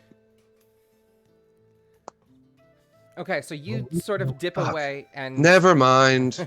No, you know what? You dip away and then come right back. No, you know what? Fuck. He's gonna cast invisibility. Okay. He says, you know what, guys? I just thought of something I need to do. Start without me. He's gonna dip into the alley, cast invisibility, and then... How can I put this? Using Aurora's approach as a distraction. You said they're in the booth by the kitchen door. Like, if there's wall between the booth and the door, he's just going to lean up against the wall so that he's completely out of the way and wait. Okay, roll me a stealth check with advantage. And while you sort of leave and cast your spell and then come back, we'll factor that in. Fantastic. Vilya, Thordal, you guys grab the table, and then Aura gets her drinks. What are you guys doing in this moment? As Aura comes and tells us what she has planned, Vin sort of climbs up onto the table and like stands up, puts his paws on her chest, and you feel like, even though you haven't had a drink yet, a warmth sort of run through your body and then hit your mouth, and your mouth just feels warm and almost, if sharper made sense, as I cast Enhance ability. Like on with you. big red bubblegum, like cinnamon? Yes. And you get, I can't remember what the ability is. I think it's like Owl's Wisdom or something like that. It just gives you a sharper insight and into people and perceptibility. All right, so you call Vin onto the table, and he sort of leans up, and you feel this warmth flow through you. You guys aren't fazed by this. You've seen his fox familiar basically go wherever he wants, so seeing him jump up on the table is par for the course. Vilya, what are you doing? I think that I would just be potentially like making some extra arrows and just like preparing myself for literally anything that could happen. I didn't think there was going to be a fight on this day of celebration, and we ended up getting into quite the encounter. So I don't think I was really 100% ready before with that in mind. I know we were like kind of patrolling, but we were also supposed to be just part of a parade. So I would probably just be making sure all of my equipment is oiled and ready to go, and then just kind of waiting it out. All right. Okay. Once all that's kind of good, I think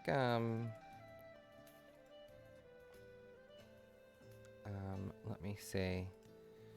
I think because you have like an extremely high perception. Not Well, today. You don't. Sorry, I tried. Not today. I'll change my dice color for you. Okay, No, so it's fine. you're you sort of look to the door as it sort of swings open, and there must have been a strong breeze. And Eric, you've come back in invisible now as you see Aura making her way with drink in hand to the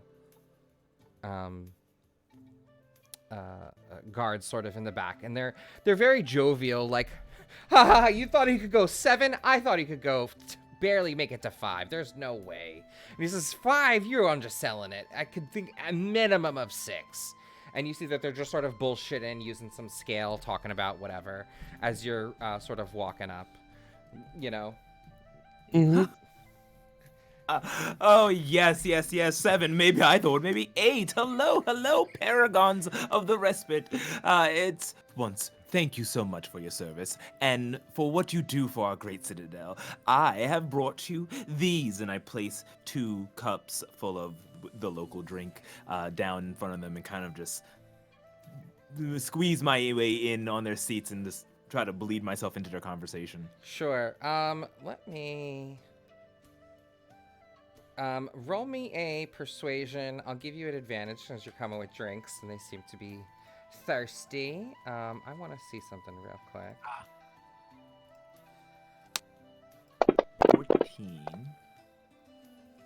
14. Good.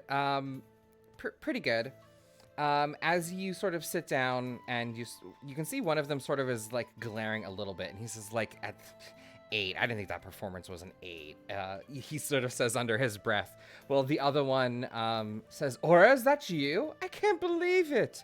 You were just a baby when I saw you last. And this is one of the lieutenants that you've run into often since you were raised here on the Citadel. You know a lot more people than most, and this is one of the one of the good cops that sort of would come and hang out with the youth and play games and do all of that. And when you were interested in being so with the light and so honorable, he was one of the people that helped foster that in you. And he says, it's such a pleasure to run into you. What are you doing in my neck of the woods? Oh, no, I was just in town, just enjoying the celebrations, decided to have a little drink, and I heard you two over there, and why not join the party? Oh, so how's everything going at the respite? Anything new? Anything exciting? Oh, and you can see he sort of takes your drink without batting an eye. The other one looks a little weary, like you sort of like butt into a private conversation.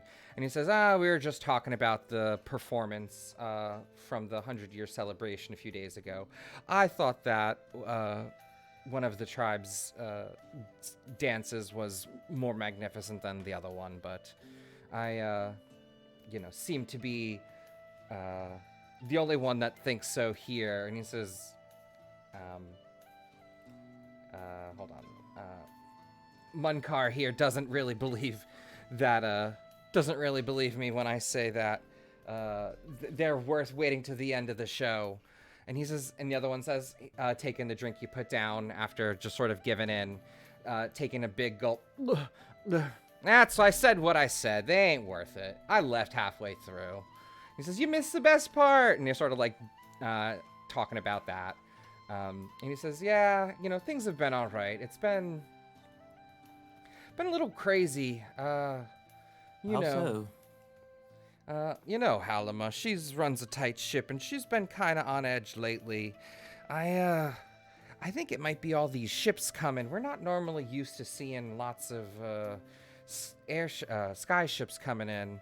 We usually get like maybe one every other month or 2, but these last few months they've been coming like 2 a month. And it's really freaking her out. She's been double checking, all of us, making sure we're on our best behavior. It's weird. She expecting something. That's above my pay grade. Nah, I don't know what she does, Oh, interesting. Do you have any idea where these ships are coming from or what they're doing? I mean, you must have seen something. Um, you know that's classified, Aura.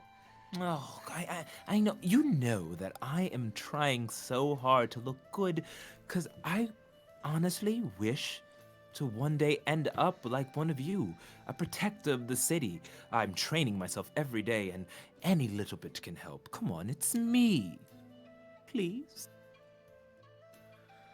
The uh, one car sort of like looks at his drink and sort of like looks down like he's not sure, and your friend says, "Well, you know, most of the shit is, you know, just trade goods that come in, and you know, we've been dropping off lots of crates directly to the Discal after they've been cleared to the various merchants to get out, but it's bizarre. Normally they're brought directly in, you know, with one of the senators. They usually just, you know, whoop, shift them right in whenever they need it.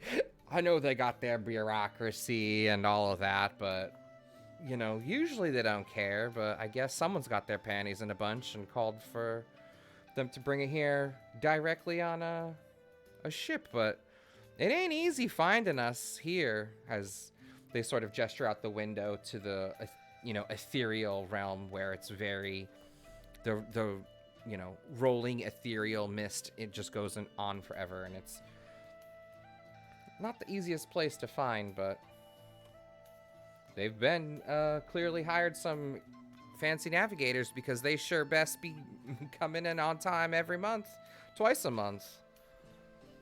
Oh, and you can tell that like he might be slurring, not exactly slurring, but he's sort of a little repetitive because this is probably like they've probably been here for half an hour and slammed a few and then a big gulp in the drinks that you brought down. Could I insight check them to make sure, and not only if they're lying, just make sure they are in well enough mind where what they're saying is accurate. Yeah, sure. Roll me an insight.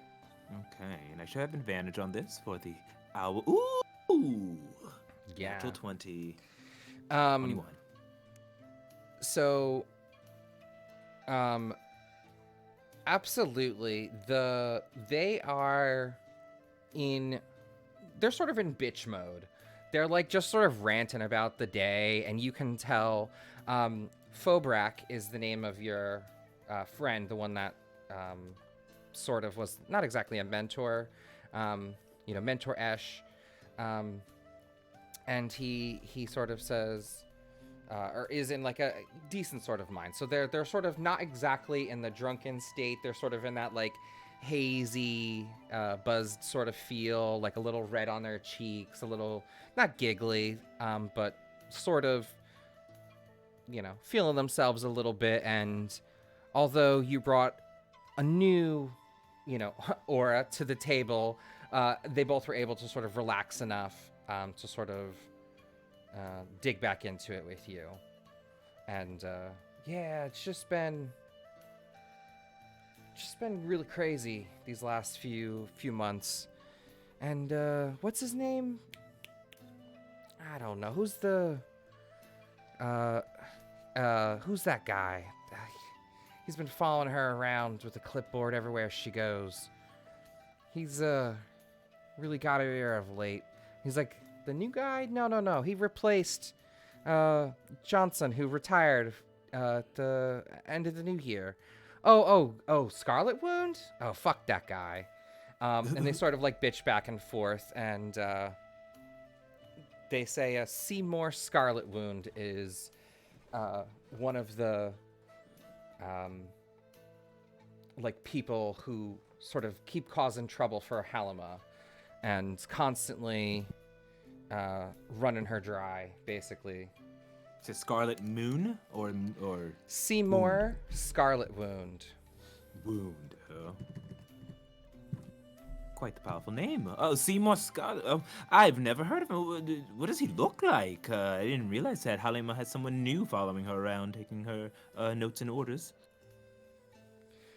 He's He was promoted after Johnson retired. The end of New Year, we had a big throwing away party. He went and settled back in his hometown. He's from Arctos, and went back to go live out his family there and see his final days. So he's so Scarlet Wound, he's a yippee up and comer. He thinks he's got it, but I don't think so. He must have got someone's good word on her, or got some dirt on her for some sort to be promoted into that position, because he was recently only brought in, like, I don't know, maybe like 6 months ago. They recruited him from the material plane, saying he was a great general of battle back in the day, tactician. I don't see it, but maybe that's why he's above my pay grade. He's always running around with his clipboards and briefcases and books. He's one of those, he ain't really a soldier, you know what I mean? He's one of those know-it-alls. Yes, I'm familiar with that. And did he give a physical description? He says he is a dragonborn. He is a red dragonborn, and he has a full tail. Sometimes they don't. He has a full tail, and he has a distinct broken horn. Oh wow, I'm surprised I haven't seen him around. But I'll keep my eye out, make sure that I'm on the good side. One day, maybe I'll be fighting alongside one of you in the same regiment. Well, if you're ever gonna take that test and pass, I know you pass it with flying colors, you'd be absolutely welcome aboard our battalion any day. I'll vouch for you. Oh, that is such a pleasure. Oh, the light bathes me. So, but I should leave you all to finish your drink. This has been glorious, just catching up and meeting you, my good sir. But I must bid you all farewell. Enjoy your drinks. Have a good one, Aura. Oh, you too. Stay May the light safe shine out on there. you. Yeah, the light's in your heart. Ta-ta. And I'll head back to the group. All right. Eric will remain listening to what they have to say. Muck Dog. I forget what I said his name was. I wrote it down and lost it. Muck Dog. Yeah. He says he was like, "Why go flapping your gums? You ain't tell people our business." And he was like, "Would you do that with your house?" And Fobrak says, she's a good one. Look at her. She's pure of heart. She's like one of those light crusaders. She ain't do nothing with nothing. She works for old man Corell. He's a good dude. We ain't got to worry about her. And he says, "Yeah, but you don't go telling people our business." And like, sort of like, he's kind of like mad that his buddy sort of just spilled it to her. But he's like, Fobrak is sort of just like brushing it off as like, you're fucking too worried. Like, just take another. He's like, just waves his hand and like two more, and you can see one of the bartenders comes out with a drink, puts them down at the table, and he says, "Here, just shut your mouth and drink this." And he says, you need me a few more drinks to get me over this. And he says, "Okay, fine."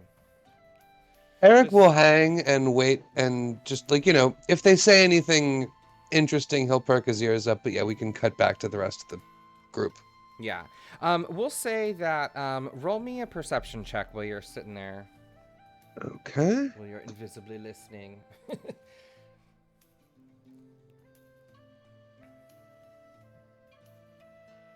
Damn. Oh, God, wow. You hear them talk about how, since Aura brought up the subject and we were talking about it, he was Fobrak says, "Yeah, you know what? I thought I was really going to get promoted this season too." He was like, "I didn't think I was going to take Smith's position, but I thought I could at least make it up another rank or two. And that guy came out of nowhere. I don't even remember his application.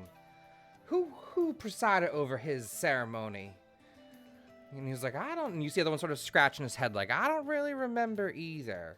And with your natural 20, the I don't remember clues, and they say like his face feels kind of hazy. That sort of reminds you of what happened with Bella and her people. That there was a poison that like erased memories or made foggy things. So you feel, take that as you will, but you sort of put that together. Yeah. Thank you.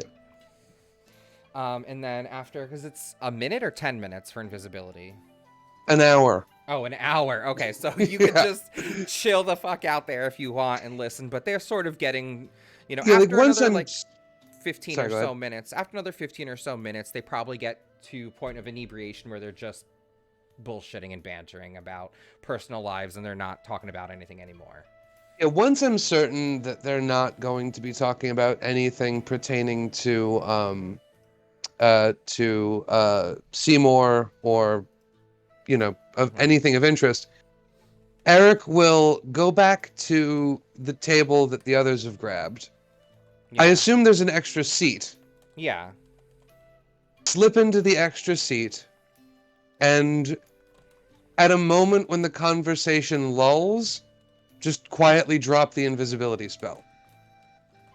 I do want to say, while Vilya and I are just sitting at the table,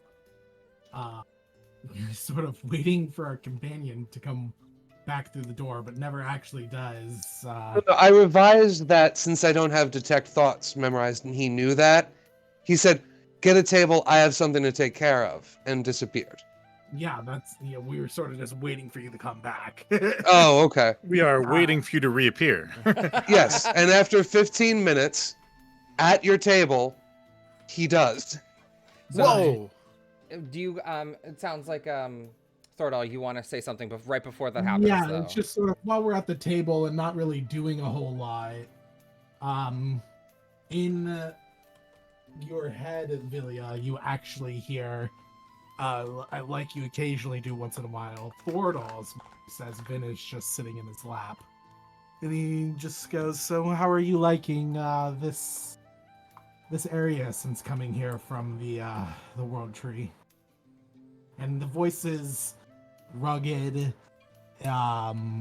It's almost it's not like hoarse, like he hasn't spoken a lot because it's mental, but it's rugged and pretty deep.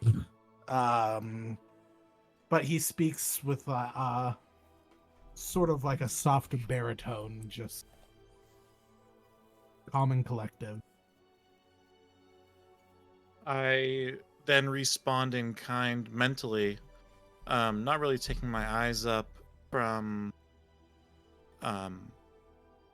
one of my arrows that I happen to be kind of going through the feathers and making sure they're all lined up properly. And I also don't want to draw any attention to the fact that I just received this mental message. But I say in a friendly and familiar tone to you, it needs more trees and just more earth, but it reminds me of some of the more out there plains that I've been to. I do miss the tree, though. Yeah, I think about that a lot as well. I was hoping I would actually have more time reading coming here, but turns out, when you sign up with the guild, your kid's pretty busy, but hopefully I'll be able to make a stop of the library they keep here, Collector of Knowledge, again at some point. There's just so much here.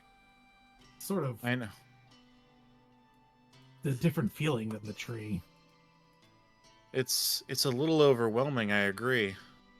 I think we'll get some time soon, though.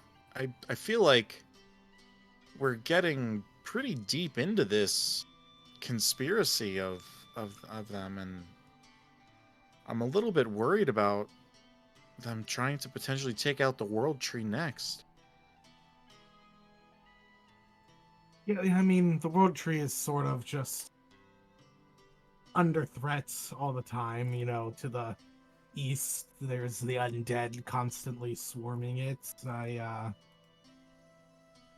You know, I haven't received any messages from home requesting my presence come back to defend it, so at least it's okay for now. If something does happen, I'll have to most certainly go back and defend for a bit, but I I don't know. It sounds like it makes sense that they would try and do something to the world tree to help spread this corruption. I mean, I have to assume the roots go extremely deep. I wonder if it's tied into some of the more just like an intrinsic ley line type magic, Maybe that's their ultimate end. And Thordal looks around for a minute before he realizes I'm not actually speaking. People can't hear me. And she's just like, oh, I've been under there before, and the tree is very protected, and if they do get that far, God help us all, or gods help us all. I just...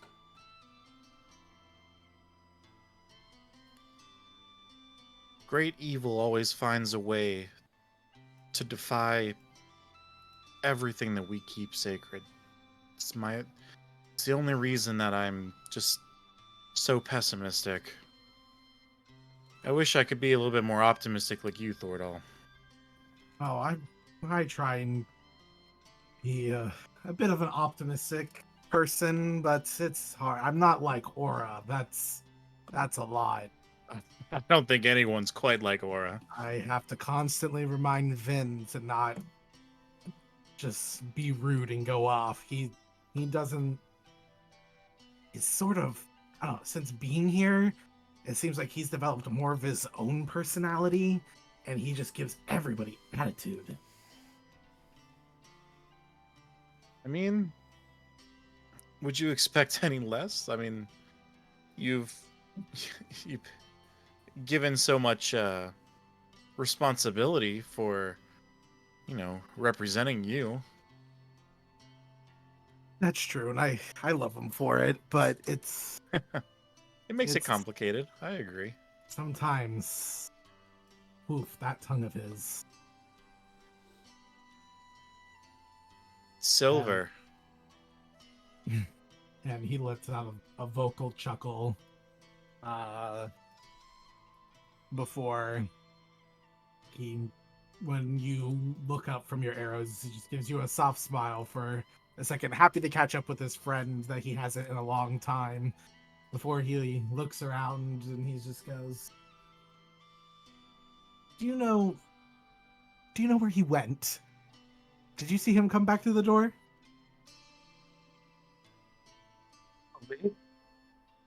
Ooh, Eric? Yeah, No, Eric says that as he appears next to you. I assume this was in time. Yeah, sure. He says, "Who, me?"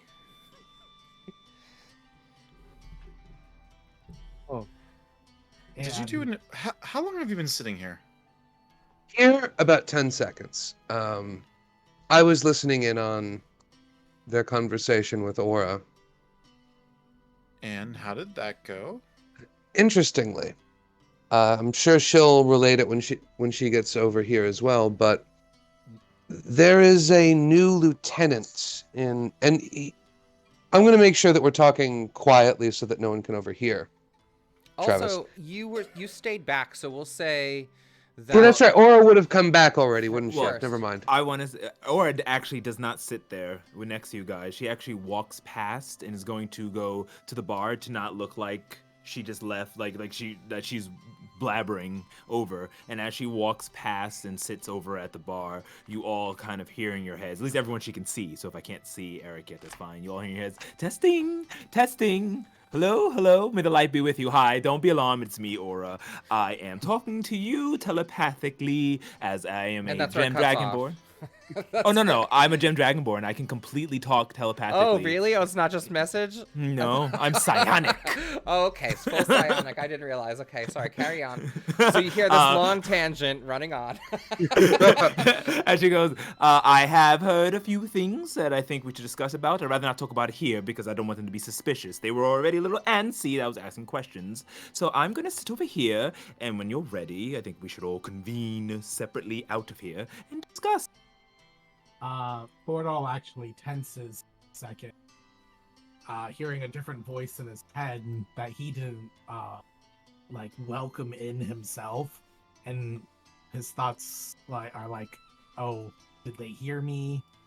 What? And then he takes a breather for a second and looks over towards Aura and gives a slight nod as Vin is just like, I was promised drinks, and we have gotten no drinks.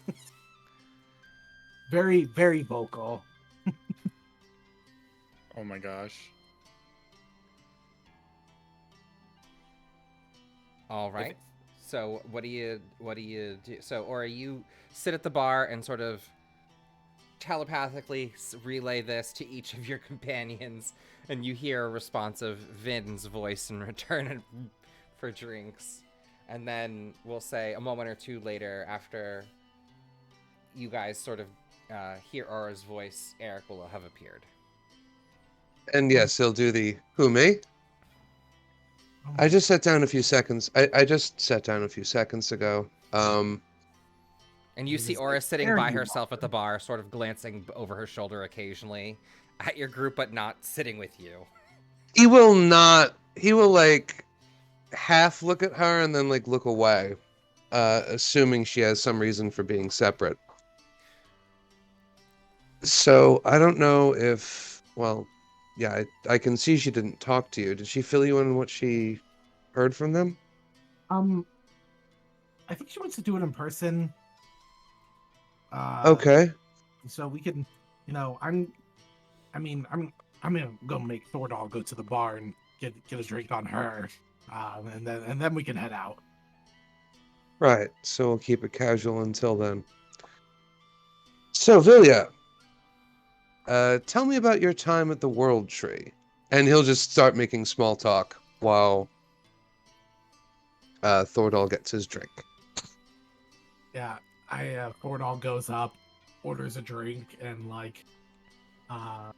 Vin sit on his shoulder, just goes on her as he takes the drink and walks away, and is moving towards the exit so we can discuss this information we just learned and not be late for our dinner date. You have plenty of time, but yeah. I was gonna say I think we have 4 hours. Yeah, you have plenty of time, but still, it makes sense. You spend some time in here and get your drinks. And Aura pays for it. Just hello, random stranger. Yeah, I'll pay for your drinks. No worries there. You know what? A drink for the entire bar on me. You hear a hey, and then you see you hear from the back of the room, I told you she's a good one. So that would be, I'd say there's 20 or so people here. We'll say 2 gold pieces. Plus, I'm a noble background, so I have money. You got money. I got money. I don't see Aura particularly spending a lot, so she's probably got a literal hoard. Mm-hmm. All right, so you put down some gold. You hear lots of praise. People come up and say, thanks, man. I saw you in the parade. And thanking you for the drinks. And you can interact with them, or you can be casual for a few minutes and then goodbye, leave at your leisure and reconvene. The idea is for her to be casual because that one guy seemed very suspicious, and I don't want to burn a bridge or have him blab to someone else. So I would convey to everyone, hey, they seemed a little bit suspicious, and I think that maybe we should discuss them seeing me with you. I do stand out a little bit. And then eventually Aura would go to leave the bar to wait for the rest of the companions once she like says her hellos to everybody and kind of dips. All right. You guys will say spent maybe an hour and a half or so in here having a few drinks towards the people are getting off of work. It's like the beginning of evening, so a few more people are coming in and a few people are leaving, so it's not awkward at all. You guys leave this space and quickly find yourselves in the hustle and bustle of the Radiant Citadel. There's lots of alleyways and traffic, and you're sort of in like the commerce section, but there's the alleyways between streets and stuff. So if you wanted to sort of step off of the main drag, you can easily find a sort of secluded spot. Yeah, just find somewhere we can hang out without looking like we're about to mug someone. Yeah. And yeah, like lean against the wall and start chatting. All right. I'm so sorry that I scared you, but I am a psionic dragon, dragonborn, so I can't enter your mind. You just can't speak back to me. But I just wanted to let you all know. So I went ahead and spoke to my colleagues over there, and it turns out that possibly my suspicion is that this Tolvash that we're looking for was actually Seymour Scarlet Wound. Apparently some new dragonborn of red shade who is working for Halima as like a second command. Out of nowhere, by the way. Like he got promoted. Like he just upped the ranks. Sounds suspicious. Not to... Sorry I didn't have time to warn you, Aura, but I was actually hanging out invisibly while you were talking to your friends and then a little bit afterwards. They mentioned that they don't even remember how he got inducted or where he came from, as if their memories were foggy. A similar thing happened to Bella when we warned her about that shady acolyte. She doesn't quite remember what happened or what she did. My suspicion is that they used the same poison or spell or what have you on the guard or that there's some sort of effect that happens around these cultists that muddles the memory. Do you think it's happening over there at the Patches of Respite where they all congregate and do their things? I don't know if it's constant. I don't know that they could keep doing that. Eventually people would notice, like, hey, why can't I remember anything from the past month? It could be... Actually, Travis, have I heard of a magic effect that would do something similar? I'm pretty good at Arcana. Yeah, sure. You're, I think, proficient enough to know, and you're a, traveled, worldly wizard. You don't have access to that magics yourself right now, but you know that as a powerful enough wizard, there is enchantment magic, which can be used to alter memories of people. There's also, compulsion spells that are not as strong, which leave the people sort of aware. But that also crosses into the divine too. And then there's also, so of a few spells that are like sort of like the standard list. So there's like alter memories, which is a higher level. There's command, which is like do something for a moment. There's charm person, or other compel spells that last for a little bit longer. But most of them alert the user and don't like fog the memory. So it had to be sort of a, I don't want to say bastardization, but like a different spell that was based off of that, or an augmented spell, or a like you were suggesting, maybe there's a poison or something that also is used in combination. So there's like you, Andy, were saying, there are a few things that sort of come to mind. And also, Bella didn't seem as if she was confused about any memories that didn't pertain to that one cultist, right? Mm-hmm. Correct. Nor was she particularly confused about her memories of the Master of Scrolls. Right. Okay. My guess is that it's a one-time effect, or like a contained effect, not a continual miasma around them. Um, I'm not familiar with any spells that do that specifically. Like I said, it could be a poison or drug, which which I don't know much about. It could also be uh, a custom spell, perhaps granted by their patron demon, or perhaps created by an arcanist of greater power than I can currently command. Well, Eric, are you able to perhaps, if you tell us like a spell or a spell-like ability, perhaps you can shed some light on the matter and maybe dispel it? Or Thordor? If it was an ongoing effect, I could. If it made... Okay. There's a couple ways that one could go about muddling memories. One would be with an ongoing enchantment that would suppress existing memories. And if that were the case, then yes, I might be able to dispel that. However, if it was instead a spell that either prevented memories from forming or eradicated memories and then stopped, those memories would have either never made it into the person's mind or be gone. Like a dispel, think of it as a fireball that burns away thought. I could not dispel the fire. It's already done its damage. Yes, I understand. So sorry, go I've ahead. I've seen. You know me. I come from the world tree, and there's some people who try and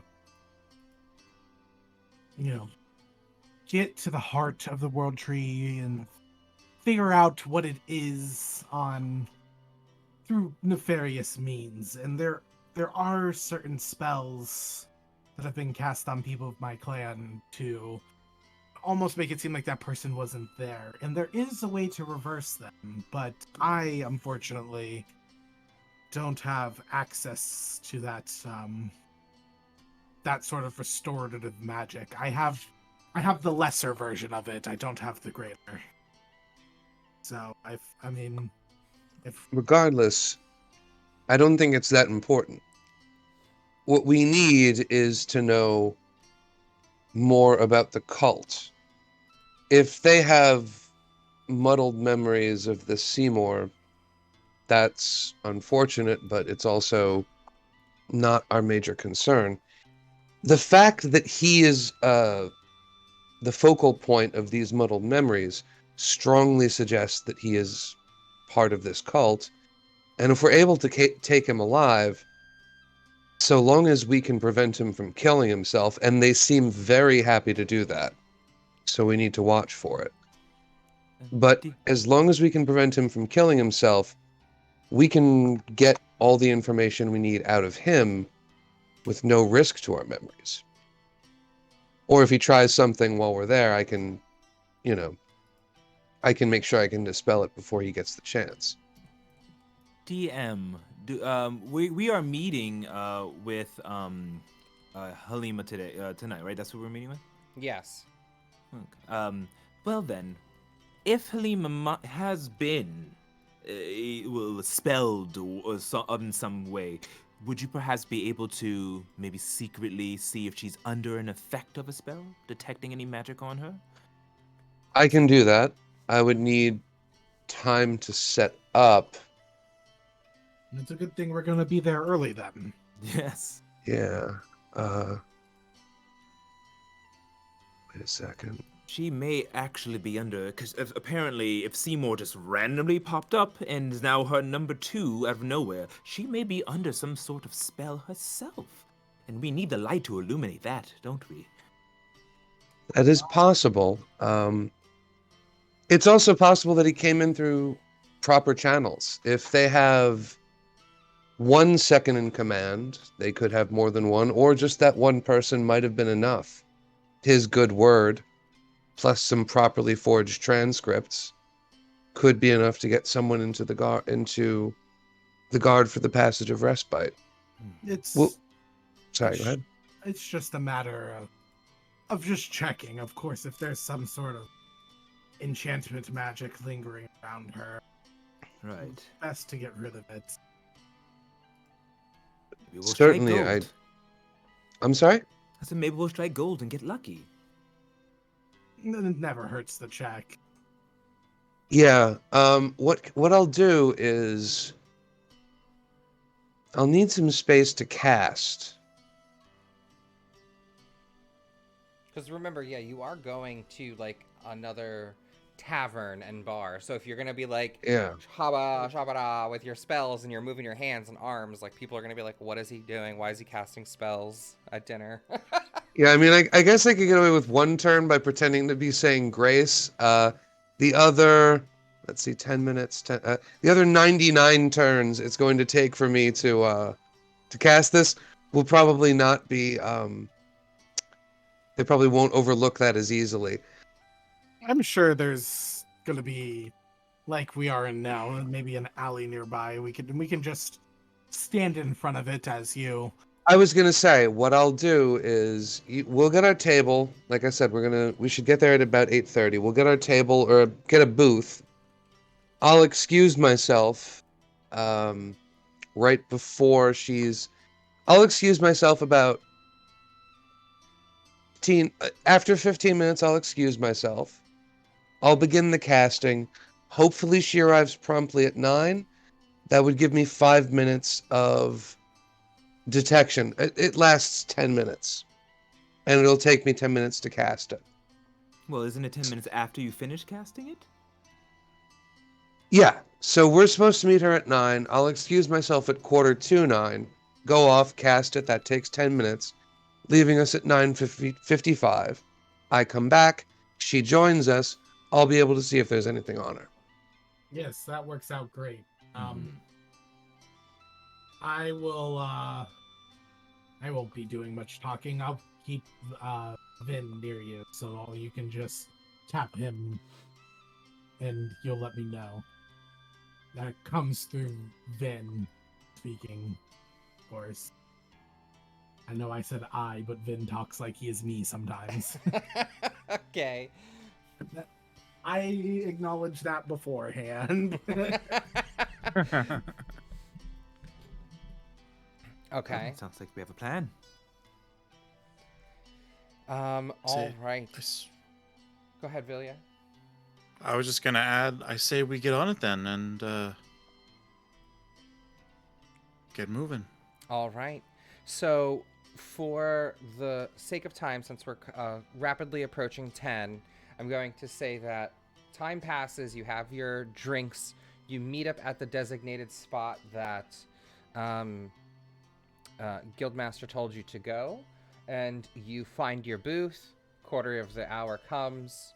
Eric, you go to the bathroom, excuse yourself, and cast your Detect Thoughts. And, No, detect magic. or sorry, Detect Magic. And promptly at, let's change the bar music. Do I have something else? Let's see what this one sounds like. Yeah, sadly, detect thoughts is not a ritual spell. Okay. You find yourself, this is a little too sour. Let's go back to this. You find yourself in a different tavern. It's a little more lively. You can hear that there's like a small stage. There's people playing some light flute music and strumming some bongo drums and scatting on the stage, adding a crazy ambiance to the room tonight. You guys find yourself a table sort of near the door, but as far away from other people as you possibly can. But this is a rather large, crowded tavern, and there's a few tables that are near you, but since you're there a little bit early, you sort of get the vibe and realize that they're not like direct spies. You get the vibe, we'll just say. So you come back, Eric, you come back to the table and you're looking around, waiting for the door to open, and through the door comes a person with a cloak up. They're wearing a messenger bag slung across themselves, and they have a sort of face covering, like a half mask, over their face. And they're generally like a sort of shrouded person. You can see that they sort of like look around, and they sort of spot Aura, and being flamboyant, large, crystalline dragonborn, and Mistress Aura, I heard I have your message here, and they sort of fling the bag and put it onto the table and say, "My feet are killing me. Mind if I have a drink with you for a few minutes?" And you can see like the sort of like eyes of a not a messenger, a sort of shrewd looking like a knowing glance they give you from under the hood and cape. Oh, yeah, yes, please, please, please. Have a seat. They sit down and sort of look at all of you and look around, and they say to you in a sort of hushed voice, "Your guildmaster pulled quite a few strings to get me here. I had to cancel a few meetings. I hope that you're worth my time." We appreciate it, and thank you for meeting us. I'll get right to the point since your time is valuable. Seymour Scarlet Wound, your new lieutenant. What about him?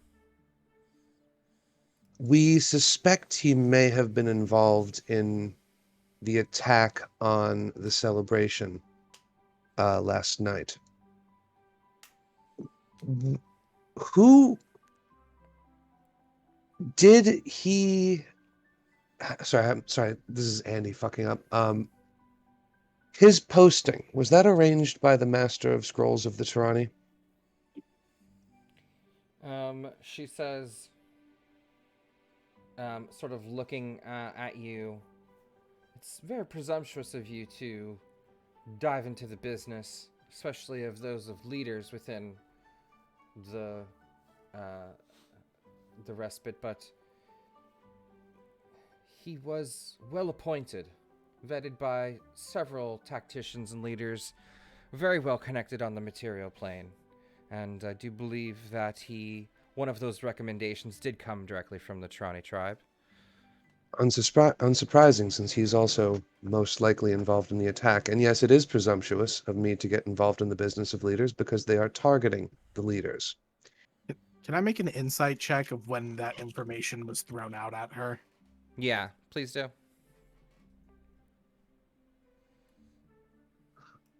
Oh, by the way, Travis, is she under any magical effects? She is currently, you can tell that she's wearing magical items. She definitely has, you know, a few magic rings on, as well as magical, like, sword or dagger or some sort, gives off like an aura of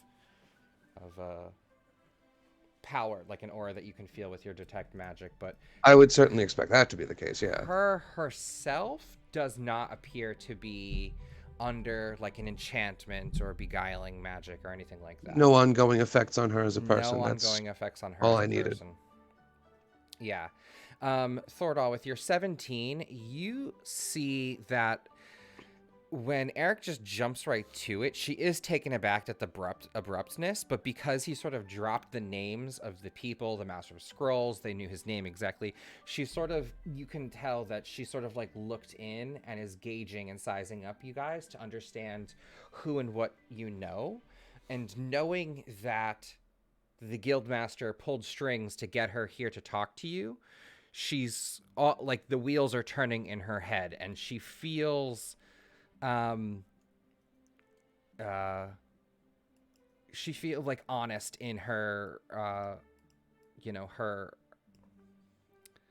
uh what was I gonna say, like she's was a little taken aback, but she's genuinely feels like your concern and sort of is now like in willing discourse with you guys. Okay. That is all I want to. She doesn't feel deceptive. I mean, besides the deception, she's trying to. So she doesn't want to like walk in as like captain of the guard to a bar. So she's coming in as a messenger, like on purpose. So like she is trying to deceive, but doesn't feel from her words. Yeah, she doesn't feel like she's trying to deceive you. So wait, the last thing she just said is he came with a lot of recommendations from the material realm, but one of them came through the Tirani Master of Scrolls. She didn't confirm the Master of Scrolls directly. She's like, from the Tirani, she said from the Tirani tribe. Yeah, so she would have to double check who it was that gave that recommendation, but she does know offhand that someone in that guild vouched for her second in command to get promoted to the position he was. And you also, she also did say that she was well connected, or he was well connected with some of the people on the material plane. That's disturbing if those documents are accurate. However, they may not be. We have reason to suspect that they've been moving people onto the Citadel for some time. If he's really been here for 6 months, that pushes their activities back further than I suspected they would be. How much do you know? I know we're asking a lot of you, so I'll share what I can. So I'll share something with what I can with you. How much do you know about the attack yesterday? I'm privy to some information. I know that it was there's the way that they're trying to keep this hush hush. It's definitely worse than what the public knows, and I have a feeling that it's worse than I thought too. Something about cultists. Wasn't Yes. given full information, but apparently we have a corruption, so to speak, trying to find its way onto our home. Yes. In short, they were attempting to open some sort of portal, almost a wound in the astral plane around this place that would have allowed them to summon demons or devils or evil extraplanar creatures onto the Citadel. They succeeded in, I don't know if it was summoning or invoking or whatever, bringing on some sort of plague beast, an owl demon of some kind. The cultists seemed to worship the creature. We managed to banish it back to wherever it came from, but based on intelligence we gained from one of the deceased cultists, their contact, at least one contact, remains on the Citadel. They told us to find a man named Tovash, who was working as a lieutenant in the Passage of Respite. Obviously, he wouldn't be going by the name Tovash. We suspect he's going by Seymour. This may sound strange, but it wouldn't be the first time. Are your memories of his initial induction, or any memories that you should have regarding his appointment, fuzzy? You see her sort of scratch her face, like where her mask is. She says, "No, I remember. We used the. I never really thought about it till now. I guess. No. We always use the." She keeps like stopping mid-sentence, and she's sort of trying to remember and go over the standard, pomp and circumstance ceremony, and she's trying to like picture it in her. You could like tell that she's like having a hard time recalling what happened. The same thing happened to one of the speakers. They have some means of muddling memories, of making people either forget or fail to remember interactions with them. By chance, drunk in anything, eaten anything strange or that was offered to you, possibly by Seymour? I mean, often. It's a, very, very good way to build camaraderie among the ranks, especially when the leaders provide, treats and drinks to our team. It helps keep everyone happy, and often we've gone out for drinks and, you know, If Let me if I may, it might not do much, but I could try something that might jog your memory.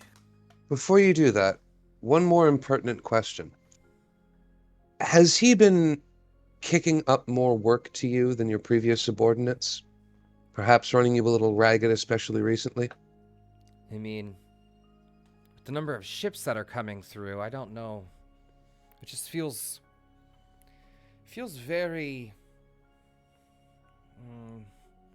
I don't want to say coincidental, but it has been very strange these past few months, half year about.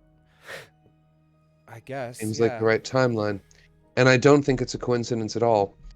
The person we spoke to believed that Tovash has the ability to get the cultists to the next I believe the phrase was arcane anchor, which is either somewhere else, and I now believe that to be the case given how many ships are coming in.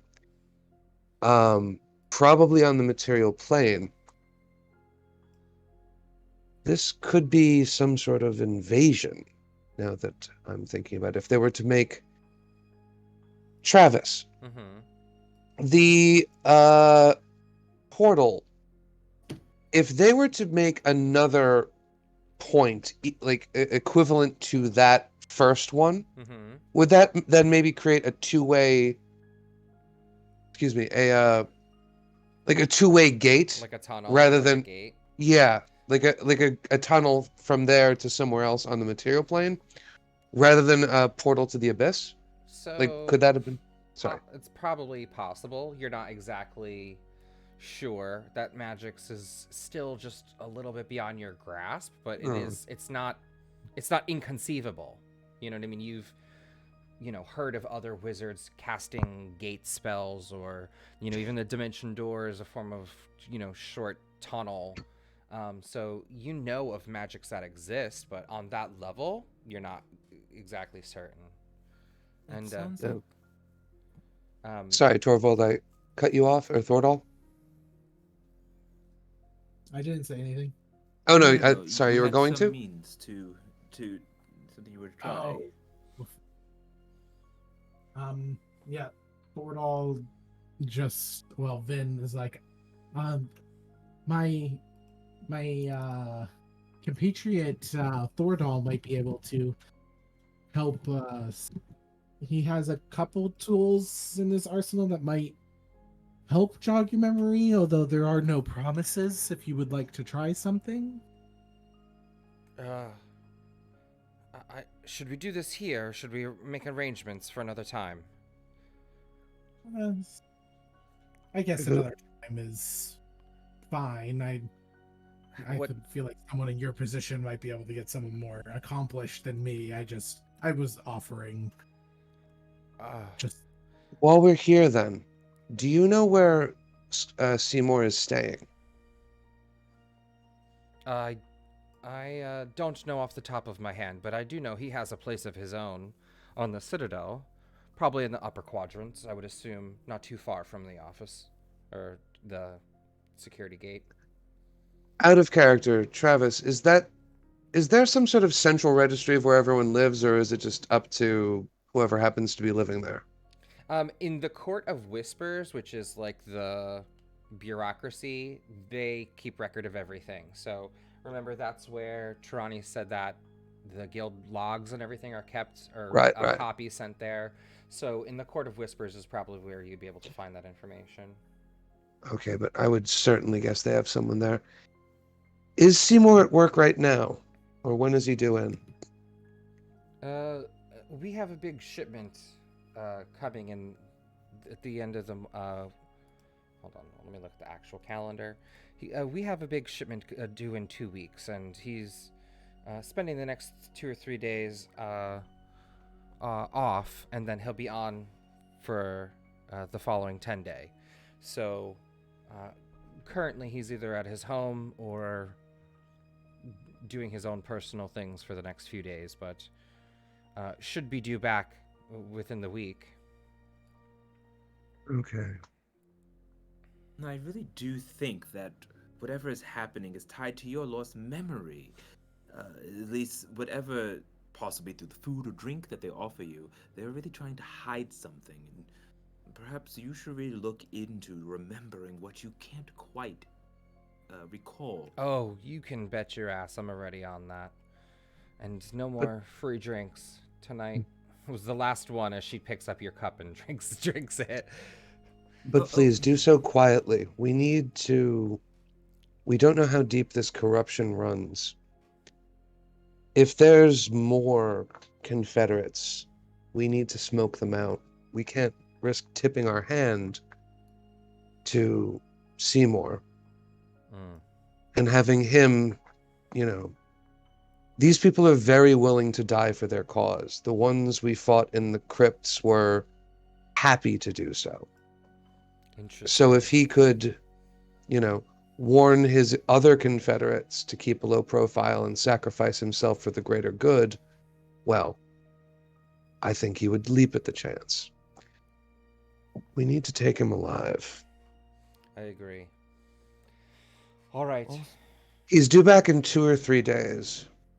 We'll try to find him in the interim, but could you send a message, low priority, make sure it's nothing anyone looks askance at. Send a message to us at the guild letting us know exactly when he'll be due back. Yeah, I will. Thank you. Does anyone else have anything else we need? Perhaps perhaps we'll need an extra set of hands or two to help with the next shipment. And she sort of like winks. That would be great. But I'm glad you got your letter, Aura, she says, standing up. And I must be off to the next one. I have, she taps the bag, a few more things to get to. Any last words? Messenger. She sort of like leans in. Last words? Thank you. Gentle people? All right. We'll find the light. And with that, and you've heard a phrase like that before. Aura says that, and it's also, the oral diamond shines brightly. It's sort of a reminder of like the good and the health of the city. So things that refer to like the light be upon you, shinings of the light, like Aura takes it to another level, but it's also like a general like be well. I do want to, as she's walking out, mentally tell her something. Sure. Just kind of say, Lady Halima, sorry, it's Aura. Just, you never know any scrying eyes. I have 2 of my subordinates, Alumio and Raya. They're snooping around the respite. Just look out for them and You if said you see them- Discal. You said trade Discal to go. Oh, Trade Discal, yes. Actually, yeah, you're right. So, never mind. I don't say any of this. She Okay. won't have anything to do with that. Okay. Yeah. I mean, like, yes, no, she wouldn't have anything to do with that. Yeah, she wouldn't. Her guards are at the top.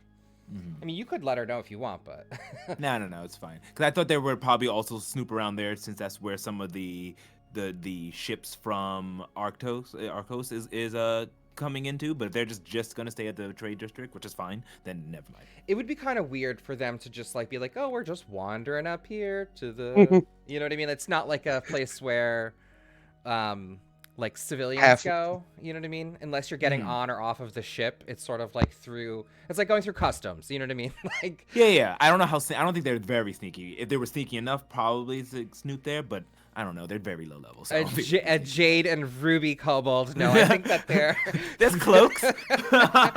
they're a little well known. You and the Crystal Gems are very very well known on the Citadel. Fair enough. Then they'll stay by the trade. Then I won't tell her anything. Yeah. She doesn't need to know. Well, there is one bit of good news. Even if he's not due on do for a few more days. Am I correct in assuming there aren't a bunch of Dragonborn on the Citadel? Like, they're not super common? I would say that there's like Aura is like in particular like a special. Like there are no other like stationed gem dragonborn on the Radiant Citadel. She's like one of a kind with that regard. But there are like I would say, there are thousands of people on the Radiant Citadel. There's probably at least a few dozen or maybe 100 or so dragonborn of various kinds that live here. Yes, but they're not that's... like overflowing. But there's some here. Oh yeah, no question. But a red dragonborn with a broken horn and a full tail, that's not hard to spot. Yeah, you might find, a few of them, but you could probably pick that out, yeah. Especially since it looks like this is a relatively isolated area. And like, if he lives close to work, there's only a few neighborhoods that he could be in. Yeah. Like, just looking at that, yeah. I think next time, or not, I won't say next time, because obviously they're not going to stop playing at 10 o'clock. I think in the morning, our first order of business should be to try to find where Mr. Scarlet Wound lays his head. There can't be that many red dragonborns with a full tail and a broken horn on the Citadel.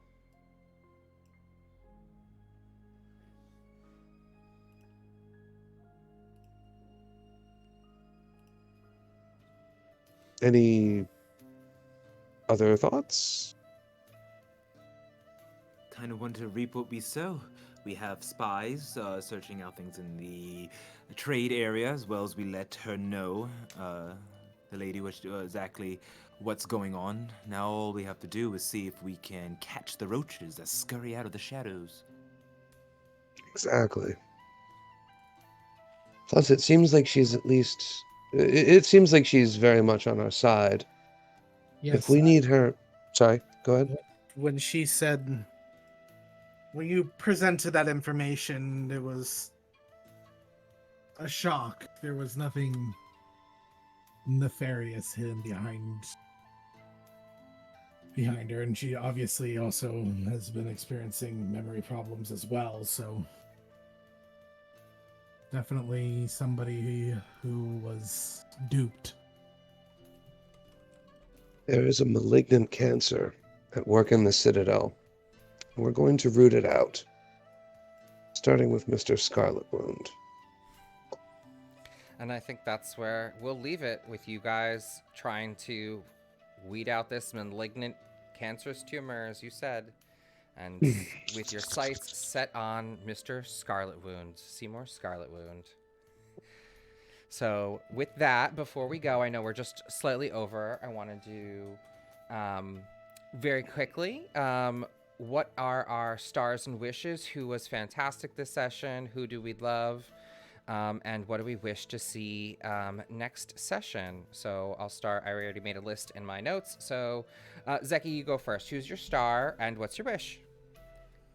My star is Hunter playing Thordal today, because I was pleasantly surprised with the little RP session with the one character who we actually don't hear from as much as we probably should. So that was a really cool moment to do some RP that I think was like a little unexpected and also a lot of fun. So yeah, absolutely. You are my star, Hunter. You're one of very few people who have actually heard his actual voice. So only he trusts very few people, and it seems like you are one of them. I am honored. And your wish for next session? My wish for next session is that we smoke out this cockroach and smash them. Okay. Andy, you're next. Who's your star and what's your wish for next session? My star... It's got to be Aura. She just steals every scene she's involved in, and I love that she has a pair of crystalline kobolds. All right. Plus, she took to deception like a duck to water, which was surprising but happy. And my wish for next session, yeah, I'm just gonna back up Zeki. I can't wait to smoke this guy out and start making some real headway. All right. Hunter, stars and wish? My star probably be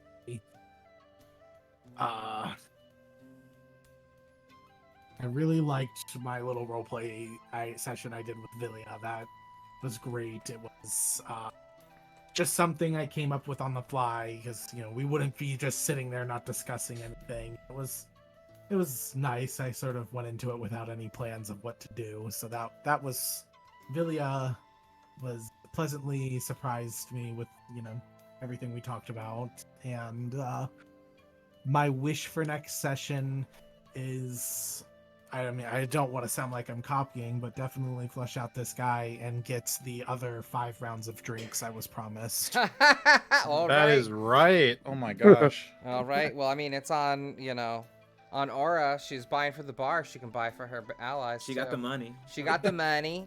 All right. And that leaves it with you. Omar, who's your star and what's your wish? My star would go to Eric for taking the lead on this investigation. And I would say my wish is for... I don't want to say what everyone else said. So I will say my wish is that something big happens that shakes the foundation of the Radiant Citadel, which is already happening, but I wanted to be like, instead of we're kind of in the shadows now, can't wait till it's all out in the light, no pun intended, and like it shine, and it's like, oh my god, the giant crystal is cracking. I don't know, something ridiculous. Okay, hold on now. Level 5ers. I know, right? We're only level 5. Wait, I'm gonna save a crystal crack for a little higher, but we'll see what we can do about that. I It feels wish- like you're coming to a climax, so you're getting there. My wish is level 17. Right?